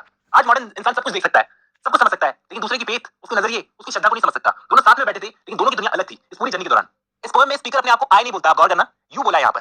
वो खुद से ही खुद को अलग महसूस कर रहा है, एक ऐसा इंसान जो आमतौर पर मंदिर नहीं जाता, जजूरी बस इसलिए जा रहा है ताकि लाइफ का कोई नजरिया मिले, कोई नया नजरिया मिले, लेकिन अंदर से शक से भरा हुआ है। यहाँ खिड़कियां बंद नहीं है दोस्तों, यहाँ उसका दिमाग भी बंद है। वो भले ही एक बहुत लॉजिकल आदमी है, चीजों को समझता है तो उसकी पीछे की वजह भी समझना चाहता है, लेकिन इस बस में वो घुटन फील कर रहा है। तो वो भी क्या करे, बाहर का नजारा तो उसे दिख नहीं रहा, ना ही आत्मिक रूप से वो अंदर दिख पा रहा है। उसका एक हिस्सा जानना चाहता है फेथ क्या है, आस्था क्या है, लेकिन दूसरा हिस्सा ये मानता है कि सब बेकार बातें हैं। बूढ़े आदमी के तिलक के बाहर देखने की कोशिश कर रहा है, लेकिन उसके दिमाग तक नहीं घुस पा रहा, उसकी फेथ को नहीं समझ पा रहा। तो यही है इस पूरी पोएम में दोस्तों, आपको उम्मीद कर रहा हूं आपको deep idea sonnet the pilgrim of the night को, जिसके पोएट है श्री अरबिंदो। ये पोएम इस लिहाज से बेहद इंपॉर्टेंट हो जाती है कि आरपीएससी स्कूल लेक्चर इंग्लिश में भी लगती है और आरपीएससी सेकंड ग्रेड इंग्लिश के सिलेबस में भी ये लगती है। तो अगर आप इन दोनों एग्जाम की तैयारी करें या इनमें से किसी एक एग्जाम की तैयारी करें तो ये सोनेट बेहद इंपॉर्टेंट है आपके लिए। तो फिलहाल बिना देरी करते हुए शुरू करते हैं श्री अरबिंदो का जनरल इंट्रोडक्शन। क्लास में आपने इनको अरविंद घोष के नाम से जरूर जाना होगा, इंग्लिश लिटरेचर में हम इन्हें श्री अरबिंदो कहते हैं। तो अरविंद घोष जो इंडियन हिस्ट्री में हम देखते हैं वही ये है श्री अरबिंदो। जन्म इनका हुआ 15 अगस्त 1872 को कलकत्ता इंडिया में ही। डेथ हुई है 5 दिसंबर 1950 में पुदुचेरी के अंदर। तो ये लाइफ स्पेन इनका जरूर ध्यान में रखिएगा। अर्ली एजुकेशन की बात करें, अर्ली लाइफ की बात करें, अब तक इंडिया में जितने भी ग्रेट फिलोसफर हुए हैं, पोइट्स हुए हैं या स्पिरिचुअल लीडर हुए, पॉलिटिकल लीडर की बात नहीं करें, स्पिरिचुअल लीडर की बात करें जैसे स्वामी विवेकानंद है, उनमें से एक श्री अरबिंदो को जाना जाता है। इनकी एजुकेशन की बात की जाए तो इंग्लैंड में ही हुई है, पहले सेंट पॉल स्कूल लंदन में, उसके बाद किंग्स कॉलेज कैम्ब्रिज में। तो यहाँ से ये जाहिर होता है कि ये मॉडर्न एजुकेशन को कितना एम्फेसाइज करते थे और वहीं पर इन्होंने क्लासिक्स और लिटरेचर में एक्सीलेंस हासिल की। 1893 में ये वापस इंडिया आते हैं, पहले इंग्लैंड में थे। लगभग 21 साल की उम्र में जब ये भारत वापस लौटते हैं तो इन्होंने बड़ौदा जो स्टेट सर्विस है उसको ज्वाइन किया। उसके बाद ये फ्रीडम मूवमेंट से जुड़ गए। ये एक अर्ली नेशनलिस्ट लीडर के रूप में जाने जाते हैं जो स्ट्रगल कर रहे थे इंडिया के इंडिपेंडेंस के लिए, गांधी जी से भी पहले। उसके बाद ये बाल गंगाधर तिलक जैसे लीडर से जुड़ गए जो स्वराज को प्रमोट कर रहे थे, कंप्लीट इंडिपेंडेंस को। लेकिन ये घटना थी जिसने इनका जीवन पूरी तरीके से बदल दिया। अब तक ये एक एक्टिव पॉलिटिकल लीडर की भूमिका निभा रहे थे, लेकिन 1908 में जो अलीपुर बॉम्ब केस जो हुआ था खुदीराम बोस के नेतृत्व में, उस केस में इन पर मुकदमा चला और इनको कैद कर दिया गया। अलीपुर जेल में ही इन पर मुकदमा चला था, इसलिए इसे अलीपुर बॉम्ब केस कहा जाता है, कलकत्ता में चला था ये। तो वहां पर इन्हें जेल में डाल दिया गया। हालांकि बाद में इनको निर्दोष साबित किया गया और इनको रिहा कर दिया गया था, लेकिन जेल में रहते हुए ये स्पिरिचुअलिज्म की तरफ मुड़ने लगे। तो अब तक ये एक्टिव पॉलिटिक्स में अपना रोल प्ले करते थे, लेकिन जेल में रहते हुए उनका स्पिरिचुअल लाइफ की तरफ ध्यान चला गया। जब इनको रिहा कर दिया गया, जेल से छूटने के बाद इन्होंने एक्टिव पॉलिटिक्स से पूरी तरह से संन्यास ले लिया और अब ये स्पिरिचुअलिज्म की तरफ मुड़ गए और पौंडुचेरी के अंदर सेटल हो गए। वहां पर इन्होंने इंटीग्रल योगा जो है उसकी एक यूनिक फिलॉसफी जो है वो डेवलप की। इनका मानना था कि जिस प्रकार से एक बायोलॉजिकल डेवलपमेंट होता है किसी लिविंग बीइंग का, उसी प्रकार से हमारी जो कॉन्शियसनेस जो है उसका भी डेवलपमेंट होता है। तो कैसे हमारी एक्टिव लाइफ के अंतर्गत स्पिरिचुअलिज्म की आवश्यकता है और वो ट्रांसफॉर्मेशन जो है वो योगा के माध्यम से हो सकता है। तो ये फिलॉसफी इन्होंने डेवलप की। पर स्पिरिचुअल एम जो था वो जीवन से पलायन नहीं था कि जीवन से मोह भंग हो जाए, यही स्पिरिचुअलिज्म है। ये एक लाइफ का डिवाइन ट्रांसफॉर्मेशन है। इनका मानना था कि हर इंसान में परमात्मा निवास करता है, बस उसके रियलाइजेशन की जरूरत है। उसके लिए हमें डिवाइन कॉन्शियसनेस चाहिए, इस पर इन्होंने फोकस किया था। अरबिंदो को इंडिया के ग्रेट फ्रीडम फाइटर के रूप में भी जाना जाता है और स्पिरिचुअल विजनरी के रूप में भी जाना जाता है। फ्रीडम फाइटर की जो हमने बात की थी, किस प्रकार से ये स्वराज को प्रमोट कर रहे थे और जो स्ट्रगल था इंडिया की इंडिपेंडेंस का उसमें अपना एक्टिव रोल प्ले कर रहे थे। उसके बाद ये स्पिरिचुअल विजनरी बन गए। ये मैनकाइंड को स्पिरिचुअलिज्म की तरफ मुड़ने का मैसेज देने लगे। ईस्ट और वेस्ट को यूनाइटेड कैसे किया इन्होंने, देखिए ये नहीं है कि पूर्व और पश्चिम का सिर्फ मिलन ही अपने आप में एक यूनियन है ईस्ट एंड वेस्ट का। इनका मानना था कि ईस्ट के पास स्पिरिचुअलिज्म है लेकिन वेस्ट के पास मॉडर्न एजुकेशन है, लॉजिक है, जैसे रविंद्रनाथ टैगोर मानते थे। इन दोनों का मिलन इन्होंने करवाया कि स्पिरिचुअलिज्म के साथ अगर हम लॉजिक को और इन्वॉल्व कर देते हैं, मॉडर्न एजुकेशन को और इन्वॉल्व कर देते हैं तो अपने आप में ये एक डिवाइन ट्रांसफॉर्मेशन होगा। इस पर इन्होंने फोकस किया था। दूसरा इनका जो कंट्रीब्यूशन हम देख सकते हैं वो है यूनाइट करना पॉलिटिक्स एंड स्पिरिचुअलिटी को। देखिए जो इंडियन स्ट्रगल चल रहा था इंडिपेंडेंस का, उसमें इनका टारगेट था पॉलिटिकल फ्रीडम, लेकिन बाद में इन्होंने माना कि जैसे पॉलिटिकल फ्रीडम जरूरी है वैसे ही स्पिरिचुअल फ्रीडम भी जरूरी है। तो स्पिरिचुअल फ्रीडम और पॉलिटिकल फ्रीडम इन दोनों को यूनाइट किया। तीसरा सबसे बड़ा कंट्रीब्यूशन इनका पोएट्री को फिलॉसफी से ऐड कर दिया इन्होंने। भारतीय धर्मशास्त्रों में या हिंदू धर्मशास्त्रों में ऐसा माना जाता है कि जो हमारी आत्मा है वो परमात्मा का एक अंश है। हम उसी एक मतलब जो परमात्मा की परम ज्योति है उसी से हम आते हैं और वापस उसी ज्योति में जाकर विलीन हो जाते हैं। अब परमात्मा के पास से आना यहाँ, तो ये जो संसार है जगत मिथ्या, और ये तो आप जानते ही हैं ना, ब्रह्म सत्य जगत मिथ्या। तो जो ब्रह्म है परम ब्रह्म वही सत्य है और ये जगत मिथ्या है जिसमें हम रहते हैं। तो ये एक नाइट है, यानी यहाँ हम आए हैं इस दुनिया में, ये एक नाइट की तरह है। हमारी यात्रा जो है या हमारी सोल की जो यात्रा है वो एक रात की तरफ यात्रा है। अगर आपने विलियम वर्ड्सवर्थ की odd on the intimations of immortality पढ़ी है, वो भी मैंने अपलोड की हुई है, वहां भी कहता है वर्ड्सवर्थ कि our life is just a sleep and forgetting, यानी कि हमारी जो जिंदगी है वो केवल एक नींद है और एक फॉरगेटिंग मतलब भूल है, हम भूल जाते हैं कि हम कौन है, कहां से आए हैं। तो लगभग वही थियरी जो वर्ड्सवर्थ कहता है वही यहाँ भी है। तो आत्मा है, ये आई है, ईश्वर के पास से आई है, परम ब्रह्म के पास से आई है और अंत में वही विलीन हो जाएगी। ये जो पोइम का स्ट्रक्चर है वो जो शेक्सपियरियन सोनेट का स्ट्रक्चर है वही है एबी, यानी पहला जो ये क्वाड्रेंट है नाइट लाइट एक दूसरे से राइम कर रहे हैं, और रेंडेवू और वू ये एक दूसरे से राइम कर रहे हैं, तो एबी। और फिर जो सेकंड स्टेंजा होगा या सेकंड क्वाड्रेंट होगा वो सीडी, थर्ड क्वाड्रेंट ईएफ और जो फाइनल कपलेट है राइमिंग कपलेट जी। तो आपने अगर मेरे साथ शेक्सपियरियन सोनेट पढ़ी, मैंने बहुत सारी शेक्सपियरियन सोनेट अपलोड की है, वो पढ़ी ही होंगी आपने, तो सेम स्ट्रक्चर है। चलिए इस पोइम को मेरे साथ आप समझने की कोशिश कीजिए। I made an assignment with the night, मैं थोड़ा एक पेन ले लूं इसको इंडिकेट करने के लिए। अब ये देखिए, in the abyss was fixed our rendezvous, in my breast carrying God's deathless light, I came her dark and dangerous heart to woo. यानी कि आई मेड एन असाइनेशन, तो असाइनमेंट आपको मिलता है ना करने के लिए, तो असाइनेशन वो तो एक अलॉटमेंट हो गया, एक तरीके से आपको हम एक चैप्टर देते हैं, एक टॉपिक देते हैं, इस पर आप असाइनमेंट तैयार करके लाना। यहाँ एक आप कह सकते हैं कि एक ऐसा पैक्ट किया या एक मीटिंग फिक्स की है ना, एक वादा किया, ये डिसाइड किया, ये डिसीजन लिया किसके साथ मिलकर, विद द नाइट रात के साथ। तो मैंने रात के साथ एक वादा किया या एक समझौता किया है ना, एक कॉन्ट्रैक्ट किया या फिर एक मीटिंग की, ये एक ऐसा वादा डिसीजन लिया। और क्या था वादा, किस चीज का था, ये जो RENDEZVOUS स्पेलिंग थोड़ी सी टफ है, रॉन्डेवू भी बोलते हैं, रेंडेवू है ना, तो ये जो पीछे वाला ये सब साइलेंट रहता है, एस साइलेंट रहता है खासकर इसमें।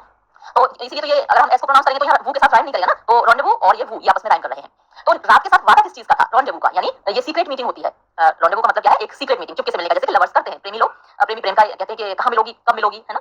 तो ऐसा एक वादा किया रात के साथ मैंने। तो अब ये जो सोल है ये परम ब्रह्म का एक अंश है, लेकिन इसने रात के साथ अपनी मुलाकात तय कर ली। और ये रात इस चीज को, ये जो पूरा संसार है जिसमें हम निवास कर रहे हैं, जिसमें हम रह रहे हैं, ये नाइट है पूरा। हमारी जो जिंदगी है वो उसी का पार्ट है, उसी नाइट का। तो मैंने उस रात के साथ मुलाकात फिक्स कर ली, है ना। और ये जो रेंडेवू था ये होना कहाँ था? इन द एबिस। तो एबिस आप गुफा कह सकते हैं जिसमें अंधेरा ही अंधेरा हो। तो ये जो संसार है, हालांकि सूरज निकलता है, सूरज की रोशनी है, चंद्रमा की रोशनी है, और फिर आजकल तो हर जगह बिजली की रोशनी है ना, ट्यूबलाइट है, बल्ब है, सब कुछ है। लेकिन इसके इन सारी रोशनियों के बावजूद ये जो संसार है क्या है? एबिस है, एक गुफा है, अंधेरी गुफा, है ना। हमको पता ही नहीं हो कि करना क्या है, कोई किसी चीज के पीछे भाग रहा है, कोई किसी चीज के पीछे भाग रहा है, कोई पैसे के पीछे भाग रहा है ना, कोई अपनी अपने ऑब्सेशन है लोगों के। तो ये कैसी अंधेरी गुफा है जहाँ कुछ भी किसी को समझ नहीं आ रहा, लोग आपस में लड़ रहे हैं, है ना, एक दूसरे को मार रहे हैं। अभी कल परसों एक ब्लास्ट हुआ लाल किले पर, तो भैया जिसने किया उसने क्या सोच के किया होगा, है ना, तो उसको पता ही नहीं कर क्या रहा है वो। तो ये सब क्या है? एक एबिस है ना। ये जो संसार है एक अंधेरी गुफा है, और इस अंधेरी गुफा में क्या हुआ? वॉज फिक्स्ड आवर रेंडेवू, यानी हमारी जो मुलाकात थी इस अंधेरी गुफा में फिक्स हुई कि हम यहाँ मिलेंगे। तो ये संसार एक अंधेरी गुफा है जिसमें रात के साथ हमारी मुलाकात फिक्स हुई। तो जो डे है वो तो वही है, कहाँ? परम ब्रह्म के पास, वो परमानेंट डे है और ये परमानेंट नाइट है। इन माई ब्रेस्ट, अपने सीने में, कैरिंग, लाते हुए, रखे हुए, संभाले हुए, गॉड्स डेथलेस लाइट। गॉड्स ईश्वर की, डेथलेस मींस इमॉर्टल, इटर्नल, कभी खत्म ना होने वाली, कभी ना बुझने वाली लाइट, रोशनी। तो हमारे अंदर एक अंदर लाइट होती है, हमारा जो कॉन्शियस है, हमारी अंतरात्मा है ना, हमारी जो सोल है, वो क्या है? गॉड की डेथलेस लाइट है। हम परम ब्रह्म का एक अंश है ना, तो वो हमारे अंदर रहती है। तो वो मैं अपने सीने में लिए हुए था। तो भाई ऐसे मत कर। गॉड्स डेथलेस लाइट, आई केम, मैं आया, हर उसके, यानी कि नाइट के, डार्क मींस अंधेरे, एंड डेंजरस और खतरनाक, हार्ट दिल को, टू वू का मतलब होता है परसुएट करना, प्यार करना, शादी के लिए राजी करना। तो जब एक प्रेमी अपनी प्रेमिका को वू करता है, प्रेमिकाएं भी करती है, ऐसी बात नहीं, लड़कियां भी लड़कों को वू करती हैं, तो वू का मतलब उनको प्यार करना, उनको परसुएट करना, उनको शादी के लिए राजी करना कि भाई तुम हमारे जीवन साथी बन जाओ। तो चाहे लड़की लड़के को करे या लड़का लड़की को करे, तो वो वू कहलाता है। मेनली ये लड़के के लिए जाता है, ऐसा लड़कियों की तरफ से शुरुआत करना वो अच्छा नहीं माना जाता थोड़ा सा। तो मैं उसके अंधेरे और खतरनाक दिल को वू करने के लिए आया, है ना। तो जो हम हैं, इंसान है, आत्मा है, वो परमात्मा के घर से यहाँ आई है इस रात के अंधेरे में, है ना। तो वो अंधेरा, ये सारी क्या है? इग्नोरेंस। जो अंधेरा है वो किस चीज का सिंबल होता है? इग्नोरेंस का, परेशानियों का, खतरे का। ज्यादातर जो घटनाएं होती हैं, चोरी डकैती, हत्या, लूट रात के अंधेरे में होती है, तो इसलिए वो डेंजरस भी होती है। तो उस अच्छे खासे दिन को छोड़कर, परम ब्रह्म को छोड़कर मैं यहाँ आया इस रात के साथ, वो रात को वो करने के लिए, यानी इससे मोहब्बत करने के लिए। संसार से मोहब्बत हो जाती है ना, हमको ये लगता है कि यही सच है, तभी तो हम मरने से डरते हैं, हमको डर लगता है इस दुनिया को छोड़ जाने से। हमको लगता है कि जो है वो यही है जो हमको दिखाई दे रहा है ना। तो हम तो मानते ही कि परम ब्रह्म भी कोई चीज है, जब तक हम इस दुनिया में, बस यही सच है। तो यहाँ पर जैसे आप देखेंगे नाइट एन कैपिटल से लिखा हुआ है, तो जब कैपिटल से कोई चीज ऐसे लिखी होती है तो वो पर्सोनिफाइड होती है। और रात के साथ बिहेवियर भी ऐसे किया जा रहा है कि रात से मुलाकात करने में आया, तो रात जैसे कोई इंसान हो, कोई लड़की हो, है ना, उससे मिलने में आया। और भी कई फिगर्स ऑफ स्पीच आपको दिखेंगे, जैसे डी यहाँ पर रिपीट हो रहा है, तो एलिट्रेशन है, पर्सोनिफिकेशन तो यहाँ पे है ही। और मेटाफर्स कई आप देखें, जैसे एबिस है, तो जो गुफा है, तो ये जो दुनिया है वो लाइट एंड एबिस है ना। तो ये जो एबिस अपने आप में मेटाफर है, गॉड्स डेथलेस लाइट, ये सारी मेटाफोरिकल लैंग्वेज तो है ही। चलिए आगे बढ़ते हैं। और मैंने आपको लाइम स्कीम तो बता ही दी, नाइट, लाइट, रेंडेवू, वू, तो एबी, ये पहला क्वाड्रेंट हुआ। अब हम देखते हैं second quadrant. I left the glory of the illumined mind. I left, मैंने छोड़ दिया, द ग्लोरी, ग्लोरी वैभव होता है, चमक होती है, ऑफ द इल्यूमाइंड यानी एनलाइटन, जो हमेशा रोशन रहने वाला था, प्रकाश पुंज था। माइंड, तो इल्यूमाइंड माइंड किसको कहा गया है? भगवान को कहा गया है, परम ब्रह्म को कहा गया है। तो वो हमेशा इल्यूमाइंड रहता है, वहां तो अंधेरे का कोई काम नहीं, वहां इग्नोरेंस का कोई काम नहीं, अज्ञान का कोई काम नहीं। तो मैंने उस अलौकिक परम ब्रह्म को, तो इल्यूमाइंड को आप अलौकिक कह सकते हैं, और माइंड वही परम ब्रह्म के लिए, उसको मैंने छोड़ दिया, उसके उस रोशनी को, उस प्रकाश पुंज को मैंने छोड़ दिया। एंड द काम rapture of the divinized soul, और क्या छोड़ दिया वहां पर, है ना। जब हम परम ब्रह्म को छोड़कर आते हैं तो क्या क्या वहां छोड़ आते हैं? एंड द काम, काम माने शांत। हमें अब इस जिंदगी में कभी शांति नहीं मिलती, हम हमेशा अशांत, हमेशा बेचैन रहते हैं, कुछ ना कुछ पाने की हम खोज में है। हर कोई किसी न किसी तलाश में है, उसे पता ही नहीं कि तलाश क्या है ना। हमको लगता है कि ये गाड़ी हमको मिल जाएगी तो हम खुश हो जाएंगे, लेकिन गाड़ी मिल जाती है और हम खुश नहीं होते। फिर हमको लगता है कि ये बंगला हम बना लेंगे तो हम खुश हो जाएंगे, और बंगला भी बन जाता है, हम खुश नहीं होते, है ना। हम प्रोफेसर बन जाएंगे, हम आईएएस बन जाएंगे, हमारे पास ये होगा वो होगा तो हम खुश होंगे, सब कुछ हो जाता है, हम खुश नहीं होते, क्योंकि हमें पता ही नहीं कि आखिर हम चाहते क्या है। और जो हम चाहते हैं, है ना, वो वही है कि हम उसी इल्यूमाइंड माइंड के पास जाना चाहते हैं, उसी परम ब्रह्म को पाना चाहते हैं, जिससे हम जुदा होकर आए हैं, जिसका हम अंश हैं। और हम यहाँ इस जिंदगी में खोजते रहते हैं, इस दुनिया में खोजते रहते हैं कि हमें क्या चाहिए, क्या चाहिए, ये चाहिए, वो अच्छा, ये चाहिए। तो हमारी तलाश, जिंदगी खत्म हो जाती है लेकिन तलाश खत्म नहीं होती, है ना, हमारी प्यास खत्म नहीं होती। तो और क्या हम छोड़ते हैं? काम रैप्चर, काम माने शांत, और रैप्चर क्या होती है? हैप्पीनेस होती है, एक्सट्रीम हैप्पीनेस होती है। तो जब हम परम ब्रह्म के साथ होते हैं तो हमें परम खुशी भी होती है, वो तो ब्रह्मानंद है ही, वो तो परमानंद है ही, वो ब्लिस है। ईश्वर के सानिध्य में अगर कभी हम महसूस भी करें, हम कभी मंदिर जाते हैं या जब सच्चे मन से हम ईश्वर के करीब होते हैं ना, तो हमको एक रैप्चर महसूस होता है, एक ब्लिस महसूस होता है। कभी करके देखिए, है ना, सारी दुनिया को छोड़ के एक बार सच्चे मन से ईश्वर के करीब जाकर देखिए, और आपको महसूस होगा कि वो जो ब्लिस है दुनिया की किसी चीज में है ही नहीं, उसे सच्चा प्रेम एक बार करके देखिए। तो और हम क्या छोड़ता है? Calm rapture of the divinized soul. Divine तो दैवीय है ही, तो जो डिवाइनाइज्ड सोल थी, है ना, जो ईश्वर था, जो परम ब्रह्म था, हम उस खुशी को तो छोड़ आए। हमारी जो सोल थी, हम जो थे वो डिवाइन थे, जब तक उसके पास थे, परम ब्रह्म के पास, हम भी डिवाइन थे ना। इस दुनिया में आए तो हम टेरेस्ट्रियल हो गए, हम सांसारिक हो गए, इस दुनिया का अंश हो गए, लेकिन जब तक वहां थे तो हम डिवाइन थे, हम दैवीप्यमान थे, है ना, दैवीय थे। तो वो हम वहां छोड़ आए, और वो एक्सटेसी हमको कभी मिलती नहीं है ना इस दुनिया में। जब तक हम लीन रहते हैं तो थोड़ी देर के लिए मिलती है, जिस दिन सैलरी आती है, खूब सारे पैसे आते हैं अकाउंट में ना, उस दिन थोड़ी खुशी होती है, अगले दिन से फिर वही, है ना। तो वो जो एक्सटेसी है, वो जो ब्लिस है, वो मिलेगा तभी जब हम ईश्वर के पास पहुंचेंगे। एंड ट्रेवल्ड, और मैंने यात्रा की, थ्रू का मतलब में से होकर, किसमें से होकर? अ वास्टनेस, एक विशालता, वास्टनेस डिम, जो कि डिम थी यानी जिसमें रोशनी नहीं थी, एंड ब्लाइंड और अंधेरी थी। तो वहां परम ब्रह्म से जब हम चले और यहाँ तक पहुंचे, वो जो यात्रा थी कैसी थी, वास्टनेस, बहुत विशाल यात्रा थी और अंधेरे और कम रोशनी, डिम यानी ब्लर कह सकते हैं, तो कुछ सुझाई नहीं दे रहा था, कुछ दिखाई नहीं दे रहा था, रास्ता ऐसा था, है ना, वहां से यहाँ तक आने का हमारा। टू द ग्रे शोर, और वो यात्रा वहां से शुरू कर कहां खत्म हुई, कहां आए हम, टू द ग्रे, ग्रे माने भूरा होता है, शोर किनारा, तो ये जो धरती का रंग है वो भूरा है, वेयर जहां हर उसके यानी नाइट के, इग्नोरेंट अज्ञानता से भरे हुए, वाटर्स पानी, रोल माने बहते रहते हैं, लुढ़कते रहते हैं, तो जो धरती है यहाँ पर मतलब 2/3 तो पानी ही है, तो वो पानी अलग है, लेकिन यहाँ पर पूरा इग्नोरेंस का पानी है ना, धरती पर चारों ओर अज्ञानता ही अज्ञानता है ना, where ignorant armies clash by night. मेरे साथ आपने डोवर बीच भी पढ़ी है ना, याद कीजिए, डोवर बीच में भी तो यही कहा गया था कि जो इग्नोरेंट आर्मी है क्लैश बाय नाइट, रात में आपस में लड़ रहा है, हमें पता नहीं कौन किसको मार रहा है ना, तो इग्नोरेंट वाटर्स रोल, तो इस किनारे में आ गया, इस ग्रे शोर पर, इस भूरे किनारे पर, जहां पर के इग्नोरेंट वाटर्स रोल कर रहे हैं, यानी अज्ञानता से ये संसार अज्ञानता में समाया हुआ है। तो पूरा जो समुद्र है, धरती हर तरफ समुद्र से घिरी हुई है, और वो समुद्र किस चीज का है, अज्ञानता का है। और यहाँ पर आप देखना विजुअल इमेजरी खूब सारी भर भर के रखी हुई है ना, ग्रे शोर, तो आपके दिमाग में एक तस्वीर बन जाती है ना, जैसे समुद्र के किनारे जो किनारा होता है वो ग्रे होता है, भूरे रंग का होता है, तो ये इमेजरी इसमें खूब सारी है। फिर देखिए, तो ये जो था ऊपर वाला स्टैंडर्ड ए भी था, अब ये CDCD, mind blind soul roll, ये आपस में राइम कर रहे हैं, तो ये CDCD हो गया। अब जो अगला वाला है ये EFEF होगा। आई वॉक, मैं चलता हूँ, बाय माने करीब, पास, किसके आसपास चलता हूँ, द चिल माने ठंडी, वेव लहरों के पास में चलता हूँ, क्योंकि इस किनारे पर आ गया हूँ ग्रे शोर पर, तो इसके किनारे जो ठंडी ठंडी लहरें हैं उनके पास में चलता हूँ। थ्रू में से होकर, द डल स्लाइम, तो जो स्लाइम होता है वो कीचड़ होता है, और डल वही गंदा सा डल कलर होता है, कहते हैं जो कलर फेड हो जाता है वो डल हो जाता है, उबाऊ या फिर गंदा करने वाला, तो वो डल स्लाइम है यानी गंदा सा कीचड़ है। तो मैं उन ठंडी लहरों के पास आसपास चलता हूँ और इस गंदे से कीचड़ में से होकर चलता हूँ। एंड स्टिल, और फिर भी, अभी भी, दैट वो वियरी थकाने वाली, जर्निंग यात्रा, नोज नहीं जानती, नो एंड कोई भी, तो नोज नो एंड मतलब कोई उसका अंत दिखाई नहीं देता। हम वैसे पैदा होते हैं, मर जाते हैं, तो ऐसा लगता है कि हो गया सब, है ना, जर्नी खत्म हो गई, लेकिन ऐसा थोड़ी है। अगर आपने इंडियन माइथोलॉजी पढ़ी है या उसकी थोड़ा सा ज्ञान है, तो यहाँ ये कहा जाता है कि मनुष्य, ये जो आत्मा है, ये 84 लाख योनियों में भटकती है ना, तो 84 लाख कीड़े, कभी हम कीड़ा मकोड़ा, कुत्ता बिल्ली बंदर, क्या क्या बनते हैं हम, है ना, 84 लाख योनियों में भटकने के बाद ये तो पहुंचे, तो बड़ी लंबी यात्रा है, समझ में नहीं आता कब खत्म होगी 84 लाख, है ना। तो ये वही है कि that weary journey knows no end, इसका अंत कहाँ होगा, कब हम वापस परम ब्रह्म में जाकर मिलेंगे, हमें समझ में ही नहीं आता, इस यात्रा का कोई अंत ही नहीं हो रहा है, यहाँ पे इसमें दुनिया में हम भटक रहे हैं, ये यात्रा चली जा रही है, चली जा रही है। Lost is the lustrous God head, lost माने खो गया, इज द लस्ट्रस, लस्ट्रस माने वही इल्यूमाइंड, है ना, वो जो हमेशा चमकता रहता था, दमकता रहता था, गॉड हेड यानी जो ईश्वरीय सिर था, गॉड हेड वही ईश्वर के लिए आया। बियॉन्ड टाइम, अब इसके दोनों अर्थ लगा सकते हैं, जो गॉड हेड है वो बियॉन्ड टाइम है, वो इटर्नल है, उसका कोई उसके लिए समय का कोई मतलब ही नहीं होता, कहां से शुरू कहां से खत्म कह ही नहीं सकते ना, तो वो जन्मा है, ना वो पैदा होता है, ना वो मरता है, तो वो बियॉन्ड टाइम है। या फिर आप ऐसे भी कह सकते हैं कि वो हमारे लिए खो गया है और हमें पता ही नहीं कि कितना समय लगेगा, ना 84 लाख योनियां हमारी कब खत्म होंगी, हमारा भटकना कब, क्योंकि काम भी तो अच्छे करने पड़ते हैं ना जिंदगी में, साल्वेशन मिलेगा, अगर परम ब्रह्म में लीन होने का मतलब क्या है, हमको साल्वेशन मिल गया, मोक्ष मिल गया, हम मोक्ष तब मिलेगा ना जब अच्छे काम करेंगे, है ना, दूसरों का गला काटेंगे, चोरी करेंगे, डकैती करेंगे, लूट हत्या ये सब करेंगे, तो हमको परम ब्रह्म में लीन होने का मौका थोड़ी मिलेगा, साल्वेशन थोड़ी मिलेगा, फिर भटको बेटा, फिर 84 लाख योनियों में यही भटको तुम, है ना, कुछ अच्छे काम करोगे तो ही तो परम ब्रह्म आपको बुलाएंगे अपने पास। तो वो सब हो गया है, वो जो लस्ट्रस गॉड हेड है वो हमसे हो गया है, हम उससे खो चुके हैं, बियॉन्ड टाइम यानी समय से परे, कुछ कह ही नहीं सकते कि कब वापस मिलेगा, समय नहीं है कोई उसका। There comes no voice, भैया कोई आवाज ही नहीं आती है, there comes no voice, किसकी, of the celestial friend, celestial वही डिवाइन फ्रेंड, दोस्त, तो हमारा celestial friend वही है ईश्वर, उसकी कहीं आवाज हमको सुनाई ही नहीं देती है, दुनिया का शोर इतना है, चारों तरफ इस दुनिया का शोर है, और उस शोर में हमें ईश्वर की आवाज तो कहीं सुनाई ही नहीं देती, है ना, कान लगा कर कभी सुनते ही नहीं, ना हमारे पास फुर्सत है, ईश्वर हमसे कभी कुछ बोलना भी चाहे तो हम कहाँ सुनते हैं, हम अपने में खोए हैं, इस संसार में खोए हैं, तो वो आवाज आती ही नहीं है हमारे कानों तक। अब तो ये होगा EF slime time and friend.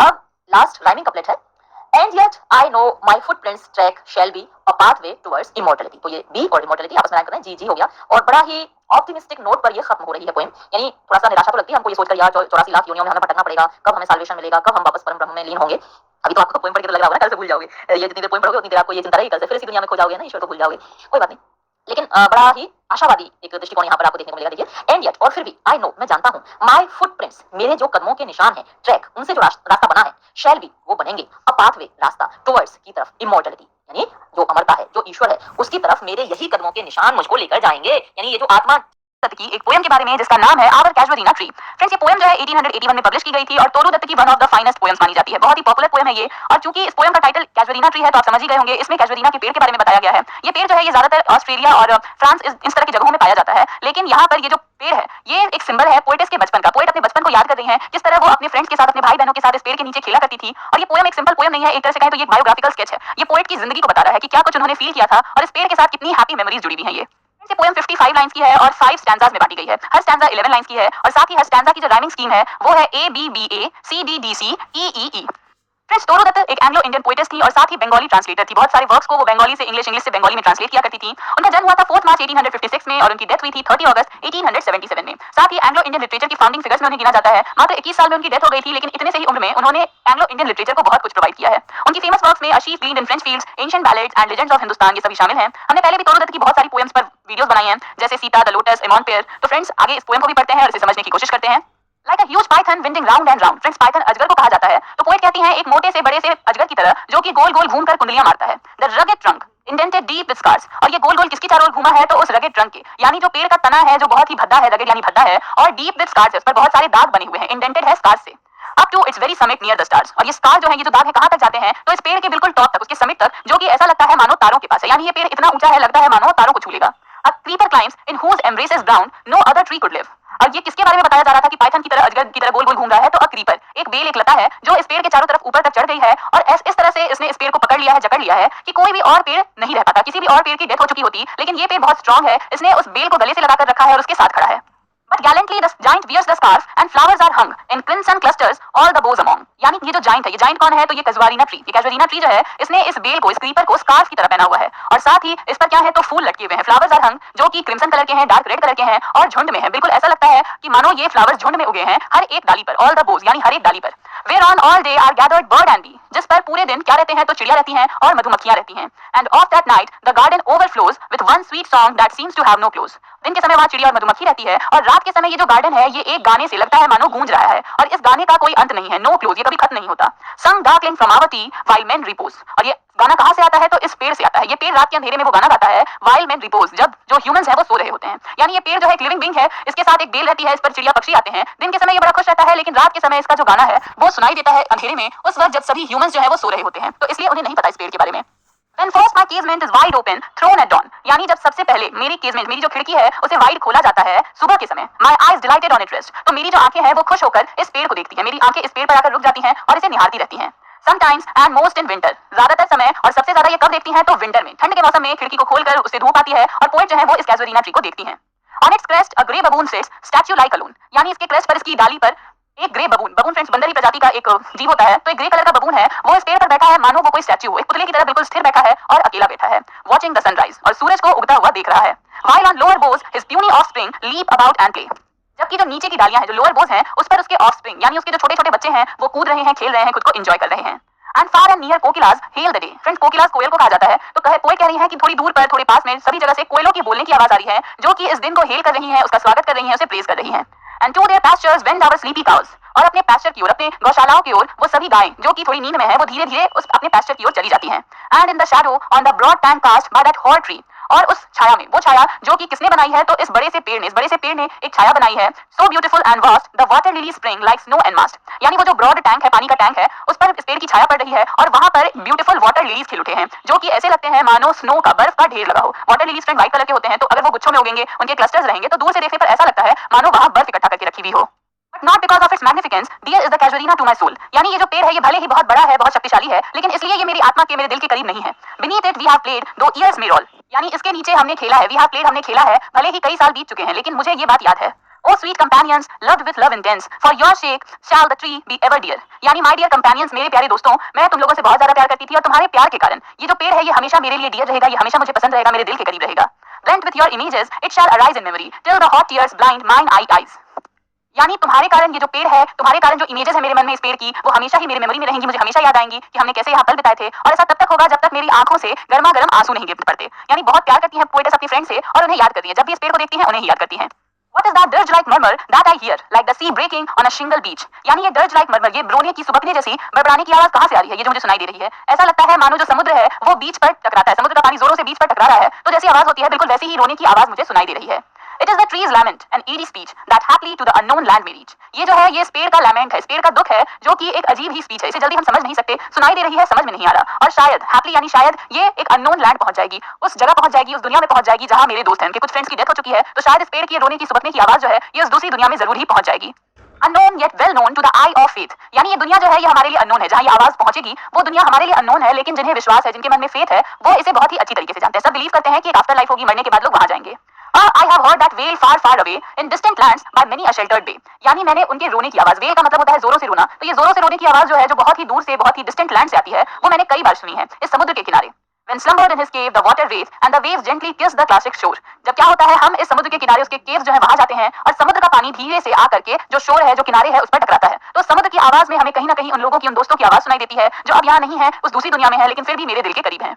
और फ्रांस और इटली, और ये कहाँ है, ये समुद्र तो या तो फ्रांस में है या इटली में है. बीनीथ द मून, और चांद के नीचे, रात के समय में चांद के नीचे इन समुद्र के किनारों पर जो आवाजें आती हैं उन्हें पोएट याद कर रही हैं. When Earth lay tranced in a dreamless swoon and every time the music rose, यानी जब ये अर्थ जो था ये एक ड्रीमलेस swoon में था, एक ऐसी नींद में था जहां उसने कोई सपने नहीं देखे, उस नींद में डूबा हुआ था, और हर बार जब म्यूजिक बजती थी एक संगीत सुनाई देती थी. Before mine inner vision rose a form sublime, तो मेरी जो अंदरूनी नजरिया है, जो मेरा इनर विजन है, जो मैं अपने माइंड में इमेजिनेशंस देखती हूँ, उसमें एक फॉर्म नजर आती थी, एक इमेज नजर आती थी जो सबलाइम थी, उसे सही से पहचाना नहीं जा सकता था. Die form o tree as in my happy prime, और वो फॉर्म, वो रूप किसका था, तो उस पेड़ का. Die form यानी तुम्हारा फॉर्म था पेड़, मेरे हर एक हंसी के समय में, हर एक खुशी के समय में मैं तुम्हें देखती थी. I saw thee in my own native clime, और मैंने तुम्हें देखा अपने खुद के नेटिव क्लाइम में, क्लाइमेट में, क्लाइम यानी क्लाइमेट, और ये नेटिव क्लाइमेट कहाँ है, तो इंडिया में. जब मैं इंडिया की बातों को याद करती हूँ तो भले ही तुम इंडिया में नहीं हो, मगर फिर भी मैंने तुम्हें वहां भी देखा, तुम मेरी हर एक हैप्पी मेमोरी से जुड़े हुए हो. Therefore I fain would consecrate a lay unto thy honor tree, इसलिए मैं खुश होकर, फेन यानी खुश होकर, तुम्हें एक ले, एक गाना, एक लिरिक डेडिकेट करना चाहती हूँ, अर्पित करना चाहती हूँ. कंसेक्रेट का मतलब होता है अर्पित करना, और ये गाना क्यों, ये लिरिक अर्पित करना चाहती हूँ, तो तुम्हारे ऑनर के लिए, अपॉन दाई ऑनर, जो तुमने मेरी लाइफ में हैप्पी मेमोरीज क्रिएट किए हैं उसके ऑनर में मैं तुम्हारे लिए एक पोएम लिखना चाहती हूँ. Beloved of those who now in blessed sleep for a repose, और ये पेड़ जो हो वो beloved हो, वो किसके beloved हो, तो उन लोगों के जो अब एक blessed sleep में हैं, यानी जो हमेशा के लिए सो रहे हैं. For a repose, a का मतलब होता है सदा, और repose का मतलब होता है नींद से सोना, तो उन लोगों के तुम beloved, उन लोगों के प्यारे हो जो अब सदा के लिए सो चुके हैं, मेरे वो दोस्त जिनकी डेथ हो चुकी है. Dearer than life to me, alas where they, और वो सभी लोग जो थे वो मेरे लिए जिंदगी से भी ज्यादा प्यारे थे, लेकिन अब वो यहाँ नहीं है, वो मर चुके हैं, और उनकी याद किससे जुड़ी है, तो तुमसे जुड़ी है. मेरे पास और कुछ नहीं है, बस तुम ही हो. Mayest thou be numbered when my days are done with deathless trees, तो अब पोएट जो है वो ट्री के लिए कहती है कि काश, मैं चाहती हूँ कि जब मेरे दिन खत्म हो जाए, मेरे दिन डन हो जाएं, तो भी तुम्हारे दिन खत्म नहीं हो, तुम्हें डेथलेस ट्रीज में गिना जाए, उन ट्रीज में जो कभी नहीं मरते, हमेशा के लिए इस धरती पर बने रहेंगे. ये फ्रेंड्स फिजिकली तो पॉसिबल नहीं है, क्योंकि जो भी आता है, चाहे वो इंसेक्ट हो, लिविंग बीइंग हो, ह्यूमंस हो, उन सभी का एंड निश्चित है. तो ये कैसे करेंगी, वो अपनी पोएम्स के थ्रू करेंगी. इस पोएम में उन्होंने, इस कविता में उस पेड़ के बारे में लिखा है, और अब ये पेड़ कभी मरेगा नहीं, हमेशा लिटरेचर में जिंदा रहेगा, उनकी कविता में जिंदा रहेगा. लाइक दोज इन बोरोडेल, फ्रेंड्स ये जो बोरोडेल है, बोरोडेल में यू ट्रीज हैं, और इनके बारे में विलियम वर्ड्सवर्थ ने लिखा है अपनी लूसी पोएम्स में. तो हमेशा से इन बोरोडेल जो ट्रीज हैं उन्हें लोग कहते हैं कि ये डेथलेस हो गए, क्योंकि जब भी कोई विलियम वर्ड्सवर्थ को पढ़ेगा तो उन्हें इन पेड़ों के बारे में पता चलेगा. तो उसी तरह पोएट कहती है कि जब भी कोई ये पोएम पढ़ेगा वो तुम्हारे बारे में जानेगा, तो तुम अब डेथलेस हो. Under whose awful branches lingered pale, यानी जिसके ब्रांचेस के नीचे, जो टूटी फूटी डरावनी सी ब्रांचेस हैं, उसके नीचे छुपे हुए थे पेल यानी फीके पड़े हुए. कौन, फियर, यानी जो फियर है वो फीका पड़ चुका है. ट्रेम्बलिंग होप, और जो होप है, जो उम्मीद है, वो कांप रही है. एंड डेथ द स्केलेटन, और जो डेथ है यानी जो मौत है वो स्केलेटन की तरह है, हड्डियों के ढांचे की तरह है. एंड टाइम द शैडो, और टाइम जो है वो पेड़ की परछाई की तरह है, यानी इस पेड़ के नीचे सब कुछ है, उम्मीद भी है, डर भी है, मौत भी है, और समय भी है, इस सब कुछ इस पेड़ की छांव में छिपे हैं. And though weak the words that would thy beauty feign, oh feign rehearse, और शायद भले ही ये जो मेरी पोएम है ये कमजोर है, वीक है तुम्हारी ब्यूटी को डिस्क्राइब करने के बारे में, मैं उतनी सही तरीके से तुम्हारी खूबसूरती को नहीं डिस्क्राइब कर सकती, ये नहीं बता सकती कि तुम कितने ब्यूटीफुल हो. May love defend thee from oblivion's curse, तो ये जो मेरा प्यार है, ये भले मैं तुम्हारी ब्यूटी को नोटिस नहीं करती, लेकिन मेरे मन में जो तुम्हारे लिए प्यार है वो तुम्हें ऑब्लिवियंस कर्स से बचाए, यानी कि उस कर्स से बचाए जिसमें लोग दूसरों को भूल जाते हैं. तुम्हें कोई नहीं भूलेगा, मैंने ये पोएम लिखी है तुम्हारे ऊपर, और मैं चाहती हूँ कि मेरा ये जो प्यार है ये तुम्हें इस कर्स से बचाए और तुम्हें कोई कभी भूले नहीं. फ्रेंड्स यहाँ पर ये पोएम खत्म होती है तोरू दत्त की फेमस